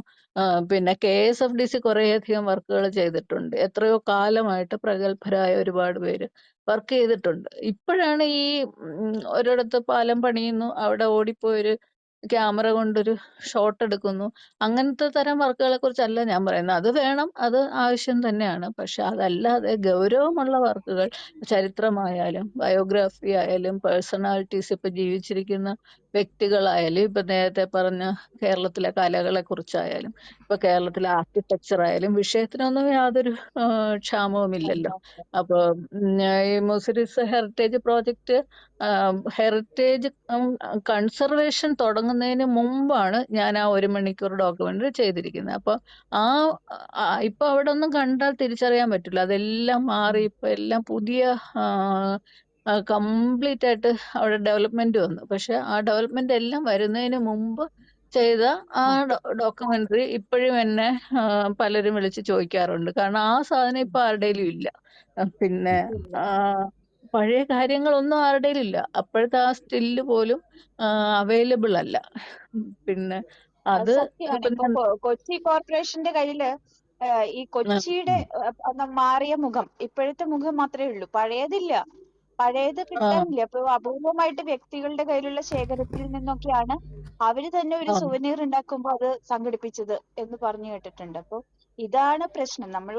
നമ്മള് സംരക്ഷിക്കേണ്ടതായിട്ടുള്ള പൈതൃക സ്മാരകങ്ങൾ പിന്നെ റിനോവേറ്റ് ചെയ്യുമ്പോൾ അതിന്റെ മുഖച്ഛായ തന്നെ മാറുകയല്ലേ. അപ്പൊ അതൊക്കെ നമുക്ക് വേണമെങ്കിൽ ഡോക്യുമെന്റ് ചെയ്ത് സൂക്ഷിക്കേണ്ടത് തന്നെയാണ്. അപ്പൊ ഒരു പ്രോജക്റ്റ് അനൗൺസ് ചെയ്യുമ്പോൾ തന്നെ അതിന് ഡോക്യുമെന്റേഷൻ ആയിട്ട് ഒരു വകയിരുത്തേണ്ടതുണ്ട് അല്ലേ? അതെ അതെ അതെ, അത് വളരെ പ്രധാനപ്പെട്ട പോയിന്റ് ആണ്. പ്രോജക്റ്റ് അനൗൺസ് ചെയ്യുമ്പോൾ അതിന്റെ വീഡിയോ ഡോക്യുമെന്റേഷൻ, ഡിജിറ്റൽ ഡോക്യുമെന്റേഷൻ, അതെ. അതിന്റെ ഡോക്യുമെന്റ് ചെയ്താൽ പോരാ, അത് കൺസർവ് ചെയ്യണം, അത് ആളുകൾ കാണണം. പിന്നെ അതെ. അത് ചെയ്യുന്ന ആളുകൾക്ക് ഒരു റെക്കഗ്നേഷൻ കിട്ടണം, അതും പ്രധാനമാണ്. ഇപ്പൊ എന്നെ ഹേമലത മാഡം വിളിച്ചവർ പറഞ്ഞു എന്നെ കുറിച്ച് കേട്ടിട്ടേ ഇല്ല. അപ്പൊ ഞാൻ ഇല്ല. എന്നെ കുറിച്ച് മാത്രമല്ല, യഥാർത്ഥത്തിൽ ഡോക്യുമെന്ററി ഫിലിം മേക്കേഴ്സ് മാത്രമായിട്ട് നിൽക്കുന്ന എത്ര ആളുകളെ സമൂഹത്തിന് അറിയാം? സത്യം പറഞ്ഞ ആരെയും അറിഞ്ഞൂടെന്നാണ് എനിക്ക് തോന്നുന്നത്. ഇപ്പൊ KP ശശി ഉണ്ട്, അദ്ദേഹം ഒരു ആക്ടിവിസ്റ്റ് ആയതുകൊണ്ടാണ് അദ്ദേഹത്തിന് അറിയുന്നത്. പ്രധാനപ്പെട്ട കേരളത്തിൽ നടന്ന സമരങ്ങളിൽ അദ്ദേഹം പങ്കെടുത്തു. ആ സമരത്തിന്റെ ഭാഗമായിട്ടാണ് ഡോക്യുമെന്ററി ഉണ്ടാക്കിയത്. അതല്ലാതെ ഡോക്യുമെന്ററി ഫിലിം മേക്കേഴ്സ് മാത്രമായിട്ട് നിൽക്കുന്ന, അവരാരും പ്രശസ്തിയുടെ പുറകെ പോകുന്നവരല്ല, അത് വേറെ കാര്യം എന്നാണ് ഞാൻ മനസ്സിലാക്കിയിട്ടുള്ളത്. പക്ഷെ അവര് കുറെ മനുഷ്യരുണ്ട് ഇവിടെ, അവര് കുറെ പണികൾ ചെയ്യുന്നുണ്ട്. അതെ. അപ്പൊ അതെ. അവർക്കൊരു ആ, recognition കനവ് കൊടുക്കേണ്ടുന്നതാണ്. എത്ര ഡ്യൂറേഷൻ ഉണ്ട്? കനവ് എന്നൊക്കെ പറഞ്ഞ് പല സ്കൂളുകൾക്ക് വേണ്ടി ചെയ്തിട്ടുണ്ടല്ലോ. അത് എല്ലാം ഒരേ പേരിലാണ് കാണുന്നത്. അപ്പൊ അത് ഡിഫറെന്റ് അല്ല, പിന്നെ ഐഡിയാസ് ആണോ? അതെ എല്ലാം ഡിഫറെന്റ് ഐഡിയാസ് ആണ്. അത് മികവാണ്. പക്ഷെ എല്ലാം മികവ്. കോമൺ നെയിം ആണ് അല്ലേ? ആ. മികവ്. അതിന് ആ പദ്ധതിയുടെ പേര് മികവെന്നാണ്. തെരഞ്ഞെടുത്ത ഓ. മികച്ച ഓ. പ്രവർത്തനങ്ങളാണ്. ശരി. അപ്പൊ അത് ആ. ഇംഗ്ലീഷില് സെൻട്രൽ ഗവൺമെന്റിന്റെ MHRDയുടെ പോർട്ടലിൽ ഇത് എല്ലാ വർഷവും ഇംഗ്ലീഷിൽ ഇടുന്നുണ്ട്. അപ്പൊ ഇത് അതൊക്കെ ആളുകൾ കാണുന്നുണ്ട്. സ്കൂള് എന്ന് പറഞ്ഞാൽ നമ്മളൊരു സ്കൂളിൽ പോകുമ്പോ ആ സ്കൂളിൽ 1000 കുട്ടികളുണ്ടെങ്കിൽ അത്രയും പേരും അവരുടെ വീട്ടുകാരും ഇത് കാണുന്നുണ്ട്. അപ്പൊ യൂട്യൂബിൽ അതിന് റീച്ച് ഉണ്ട്, ആ പ്രോഗ്രാമിന് റീച്ച് ഉണ്ട്. പക്ഷെ അതിന്റെ താഴെ പോലും നമ്മളെന്ന് പറഞ്ഞാൽ ചിലപ്പോ രാവിലെ ഫണ്ട് വളരെ കുറവാണ്. അപ്പൊ ഒരു ദിവസം ഒരു സ്കൂളിൽ സ്പെൻഡ് ചെയ്യാൻ പറ്റൂ. കഴിഞ്ഞ ഒരു കൊല്ലം നടന്ന പ്രവർത്തനങ്ങളാണ് നമ്മൾ ചെയ്യുന്നത്, ഓർക്കണം. അപ്പൊ അതിന്റെ അകത്ത് നമ്മൾ മൊത്തം ഈ റീക്രിയേഷൻ ആണ് ചെയ്തുകൊണ്ടിരിക്കുന്നത്. അപ്പൊ ഈ രാവിലെ 6 മണിക്ക് പോയിട്ട് രാത്രി 11 മണി വരെ നിന്ന് വർക്ക് ചെയ്യുന്ന സ്കൂളുകളും ഉണ്ട്. അപ്പൊ അങ്ങനെ കഷ്ടപ്പെട്ടിട്ടാണ് ഇത് 10 മിനിറ്റ് ആക്കി നമ്മൾ ഈ സാധനം എടുക്കുന്നത്. കൊടുക്കുന്നു. അപ്പൊ ആ ഒരു എഫേർട്ട് ഒരു വിധത്തിലും റെക്കഗ്നൈസ് പെടുന്നില്ല എന്നൊരു അഭിപ്രായം ഇല്ല. എനിക്കുണ്ട്. ഒരു മെസ്സേജ് വായിക്കാം. റസി ജോർജ്, ഡോക്യു ഷോട്ട് സംഘടനയ്ക്ക് സ്വതന്ത്രമായി ഒരു ഡിജിറ്റൽ പ്ലാറ്റ്ഫോം തുടങ്ങിക്കൂടെ? ഒരു ഡിജിറ്റൽ ഡോക്യുമെന്ററി ലൈബ്രറി എന്നാണ് ചോദിക്കുന്നത്. അത് താങ്ക് യു റസി മാഡം. അത് നല്ലൊരു ആശയമാണ്. നമ്മളിപ്പോ വളരെ പ്രാഥമിക ഘട്ടത്തിലാണ്. അപ്പൊ നമ്മള് ഒരു 0 ഫണ്ടിലാണ് ഇപ്പൊ പൊയ്ക്കൊണ്ടിരിക്കുന്നത്. അപ്പൊ അത് കാരണം ഇത്രയധികം അംഗങ്ങളുള്ളപ്പോ അവരുടെ എല്ലാം ഈ വർക്കുകൾ പ്രിസർവ് ചെയ്ത് ഒരു ഡിജിറ്റൽ ലൈബ്രറി ഉണ്ടാക്കുക എന്ന് പറയുന്നത് വളരെ നല്ല ആശയമാണ്. അപ്പൊ അത് അത്രയ്ക്ക് എക്സ്പെൻസീവും ആണെന്ന് തോന്നുന്നില്ല. അത് നമ്മള് വളരെ ഗൗരവമായിട്ട് ആലോചിക്കാം. ഓക്കെ, സജഷൻ നിർദ്ദേശങ്ങളുണ്ട്. സന്തോഷം അല്ല അപ്പൊ നമുക്ക് ചോദ്യങ്ങൾ ചോദിക്കാൻ, അല്ലെങ്കിൽ ഈ മെസ്സേജുകൾ അയച്ച് ചോദ്യങ്ങൾ അതിലൂടെ ചോദിക്കാൻ രണ്ട് രീതിയിലും പറ്റും. മുന്നോട്ട് വരണം. നമ്മൾ ചർച്ചയുടെ ഈ പരമ്പരയുടെ 11ാമത്തെ ഭാഗമാണ്. ഈ മാസം അതായത് മൂന്ന് അധ്യായം കൂടെ ഉള്ളൂ ഈ പരമ്പര. ഈ മാസം അവസാനം സമാപിക്കും. ഇതുവരെയുള്ള പരമ്പരയിൽ, ഇന്നത്തെ പരമ്പര ഉൾപ്പെടെ 22 പേർ പങ്കെടുത്തു അല്ലേ? അത് വളരെ പ്രശസ്തരായ എം.ആർ. രാജൻ, ബാലൻ നാരായണൻ സാറ്, ബൈജു ചന്ദ്രൻ, നൂർനാട് രാമചന്ദ്രൻ, പ്രദീപ് നായർ, കെ.എൻ. ഷാജി, അങ്ങനെ കെ.എസ്. രാധാകൃഷ്ണൻ, ബിന്ദു സാജൻ, കെ. അങ്ങനെ വന്ന് മോഹൻകുമാർ. ഏറ്റവും അവസാനത്തെ എപ്പിസോഡിൽ ഷാജി ജോസഫ് പങ്കെടുക്കും എന്ന് അറിയിച്ചിട്ടുണ്ട്.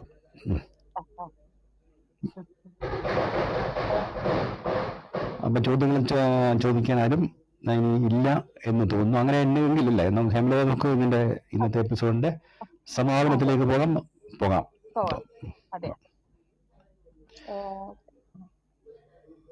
അപ്പൊ മാഡം ഇപ്പോ പറഞ്ഞല്ലോ ഈ ഡോക്യുമെന്ററിയുടെ ഒരു ദൈർഘ്യം ഈ 10 മിനിറ്റ് കൊണ്ട് ചെയ്യണമെന്നുള്ളത്. ഇപ്പോ ഇപ്പോഴത്തെ കാലത്ത് 1 മിനിറ്റുള്ള റീലുകൾക്കാണ് കൂടുതൽ ഒരു പ്രാമുഖ്യമുള്ളത്. അത് വളരെ പോപ്പുലർ ആവുകയാണ്. അതായത് 4 പേര് കൂടി ഇരുന്നാൽ വേണ്ട, 2 പേര് കൂടി ഇരുന്നാൽ പോലും ഒരു റീൽ ഉണ്ടാക്കണം എന്ന് മുതിർന്നവർ പോലും ചിന്തിക്കുന്ന ഒരു കാലമാണ്. ആ ഒരു റീല് ഒരു 1 മിനിറ്റ് കൊണ്ട് ഒരു ഐഡിയ പിന്നെ നമ്മള് അങ്ങനെ പ്രദാനം ചെയ്യുന്ന ഒരു രീതിയിലാണ്. അപ്പോ ആ ഒരു സമയത്താണ് നമ്മൾ അരമണിക്കൂറുള്ള ഡോക്യുമെന്ററികളെ പറ്റി പറയുന്നത്. ഈ സമയദൈർഘ്യം കുറച്ചുകൊണ്ട് വരുമ്പോ അത് കൂടുതൽ പോപ്പുലർ ആവാനുള്ള ഒരു സാധ്യതയില്ലേ? സമയദൈർഘ്യം ചിലതൊക്കെ നമുക്കിപ്പോ കനൽക്കാലം എന്ന് പറയുന്നത് 75 മിനിറ്റ് ആണ്. അപ്പൊ അതൊക്കെ നമുക്ക് ഓരോ വർക്കിനെയും ബേസ് ചെയ്താണ് ഇരിക്കുന്നത്. അപ്പൊ അത് ചിലത് നമുക്ക് അങ്ങനെ ചെയ്യേണ്ടി വരും. പക്ഷെ ഇപ്പൊ ഞാനിപ്പം എലക്ഷന് വേണ്ടിയിട്ട് കുറച്ച് സാധനങ്ങൾ ചെയ്യുന്നുണ്ട്. അതെല്ലാം ഓരോ മിനിറ്റ് ആണ്. പിന്നെ ഈ മികവ് വർക്ക് തന്നെ നമ്മൾ ഈ 10 മിനിറ്റ് കൊടുക്കുന്നതോടൊപ്പം 1 മിനിറ്റിന്റെ സാധനവും കൂടെ അവർക്ക് കൊടുക്കുന്നുണ്ട്. അപ്പൊ അങ്ങനത്തെ സാധനങ്ങൾ ആവശ്യമുള്ളപ്പോ നമ്മൾ അങ്ങനെ ചെയ്യുന്നുണ്ട്. പക്ഷെ ദൈർഘ്യത്തോടെ ചെയ്യേണ്ടുന്ന സാധനങ്ങൾ ദൈർഘ്യത്തോടെ തന്നെ ചെയ്യണം എന്നാണ് എനിക്ക് അതിനെക്കുറിച്ച് പറയാനുള്ളത്. ഇപ്പൊ ഗൗരവമായിട്ട് ഒരു പരിപാടി കാണുന്ന ആളുകൾ ഗൗരവമായിട്ടിരുന്ന് 2 മണിക്കൂറായാലും കണ്ടോളും. പ്രോഗ്രാം നന്നാവണമെന്നേ ഉള്ളൂ.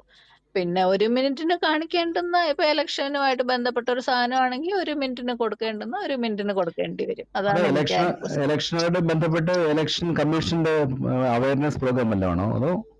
അല്ലല്ല, ഇലക്ഷൻ പ്രചരണം. ഇലക്ഷൻ പ്രചരണം. അതെ അതെ അതെ. ക്യാമ്പയിൻ മെറ്റീരിയൽ ആയിട്ടല്ലേ? അതെ അതെ. ഓക്കെ. അത് നല്ല അതാണ് അത് ആൾക്കാർ കാണുമല്ലോ. അല്ല, ഇവിടെ സംസാരിക്കുമ്പോഴേ നമ്മൾ ഒരു കാര്യം ആലോചിച്ചിട്ടുണ്ടെങ്കിൽ മുൻപ് ഒരു കാലത്ത് ഈ ഡിജിറ്റൽ പ്ലാറ്റ്ഫോമുകൾ ഒന്നുമില്ല. ഇപ്പോ ചന്ദ്രലേഖ മാഡത്തിനെ അല്ലെങ്കിൽ ശരത് സാറിനെ നമ്മൾ ഇന്റർവ്യൂ ചെയ്യണോ അല്ലെങ്കിൽ ഈ ഒരു പ്രോഗ്രാമിന് വരുന്നു എന്ന് പറയുമ്പോൾ തന്നെ നമ്മൾ ഈ ലിങ്ക് ഷെയർ ചെയ്യാണ്. അതൊരു ഭാഗ്യമാണല്ലോ. ഒരുപാട് പേരിലേക്ക് അത് എത്തുന്നു. നമുക്കിപ്പോ ആരും ഒരു പ്ലാറ്റ്ഫോം തന്നില്ലെങ്കിൽ പോലും നമുക്ക് അപ്ലോഡ് ചെയ്ത് നമ്മളുടെ ഫേസ്ബുക്കിലെങ്കിലും കാണിക്കാം, അല്ലെങ്കിൽ നമ്മളുടേതായിട്ടുള്ള ഇൻസ്റ്റാ പേജുകളിൽ കാണിക്കാം എന്നുള്ള ഒരു സൗകര്യം ഈ ഒരു കാലത്തുണ്ട്. ഇതൊന്നും ഇല്ലാത്തൊരു കാലത്തു നിന്നാണല്ലോ നമ്മൾ ഇവിടേക്ക് എത്തിയത്. അതെ അപ്പൊ അതെ അത്രയും അതൊരു വലിയ വലിയ സാധ്യതകൾ ഉണ്ട് ഇനിയും. അതെ അതെ അതെ അതൊരു വലിയ കാര്യമാണ്. അത് ഇല്ലാന്ന് ഞാൻ പറയുന്നില്ല. പക്ഷെ രണ്ടും രണ്ടാണെന്നാണ് ഞാൻ പറഞ്ഞത്. ഇപ്പം ഡോക്യുമെന്ററി തന്നെ ഇപ്പം എനിക്ക് വളരെ പ്രിയപ്പെട്ട ഒരു വിഷയം ഞാൻ സ്വന്തമായിട്ട് പണം മുടക്കി എടുക്കുന്നെങ്കിൽ എനിക്ക് അത് കൊണ്ടുപോയി എവിടെ വേണോ കാണിക്കാം. അതിനുള്ള സൗകര്യങ്ങളൊക്കെ ഉണ്ട്. പണ്ടത്തെ പോലല്ല. ഉണ്ട് അതിനുള്ള സൗകര്യങ്ങളെല്ലാം ഇഷ്ടം മാതിരി വന്നിട്ടുണ്ട്. ഉണ്ട്. അത് ഞാൻ എഗ്രി അതൊരു ആ, ആ. ഒരു പോസിറ്റീവ് ആയിട്ടുള്ള ഒരു ചേഞ്ച് തന്നെയാണ്. ഇനിയും കൂടുതൽ നല്ല മാറ്റങ്ങൾ വരട്ടെ എന്ന് നമുക്ക് പ്രത്യാശിക്കാം. അതെ അതെ മാത്രമല്ല ഈ പരിപാടിയുടെ ശബ്ദലേഖനം കൊടുക്കുന്ന മീഡിയ വേവ്സ് എന്ന് പറയുന്ന ചാനൽ, യൂട്യൂബ് ചാനലുണ്ട്. ചാനലിനകത്ത് പ്രധാനപ്പെട്ട ഡോക്യുമെന്ററികളുടെ ലിങ്കുകളും കൊടുക്കുന്നുണ്ട് കൂടെ. അപ്പൊ ഇനിയും ശബ്ദലേഖനം കാണുന്ന ആൾക്കാർ അത് ഡോക്യുമെന്ററികളിലേക്ക് പോകാനുള്ള ഒരു സാധ്യതയുമുണ്ട് അതിനകത്ത്. അതെ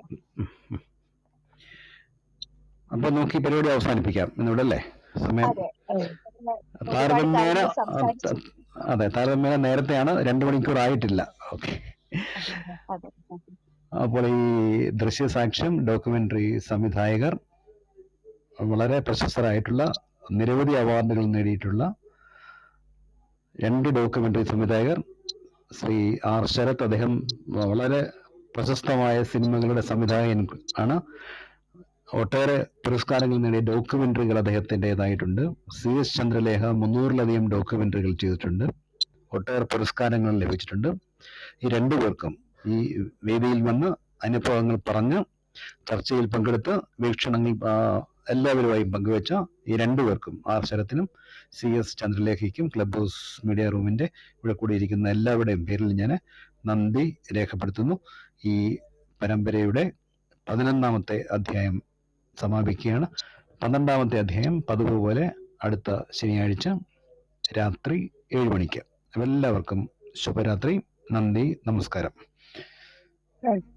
thank you so much. Chandralekha മാഡത്തിന് പ്രത്യേകം നന്ദി പറയുന്നു. ഇതിൽ പങ്കെടുത്ത ശരത് സാറ് കേട്ടുകൊണ്ടിരിക്കുന്നുണ്ടാവും എന്ന് വിശ്വസിച്ചുകൊണ്ട് സാറിന് നന്ദി പറഞ്ഞുകൊണ്ട് ഇന്നത്തെ ഈ പരിപാടി അവസാനിപ്പിക്കുന്നു.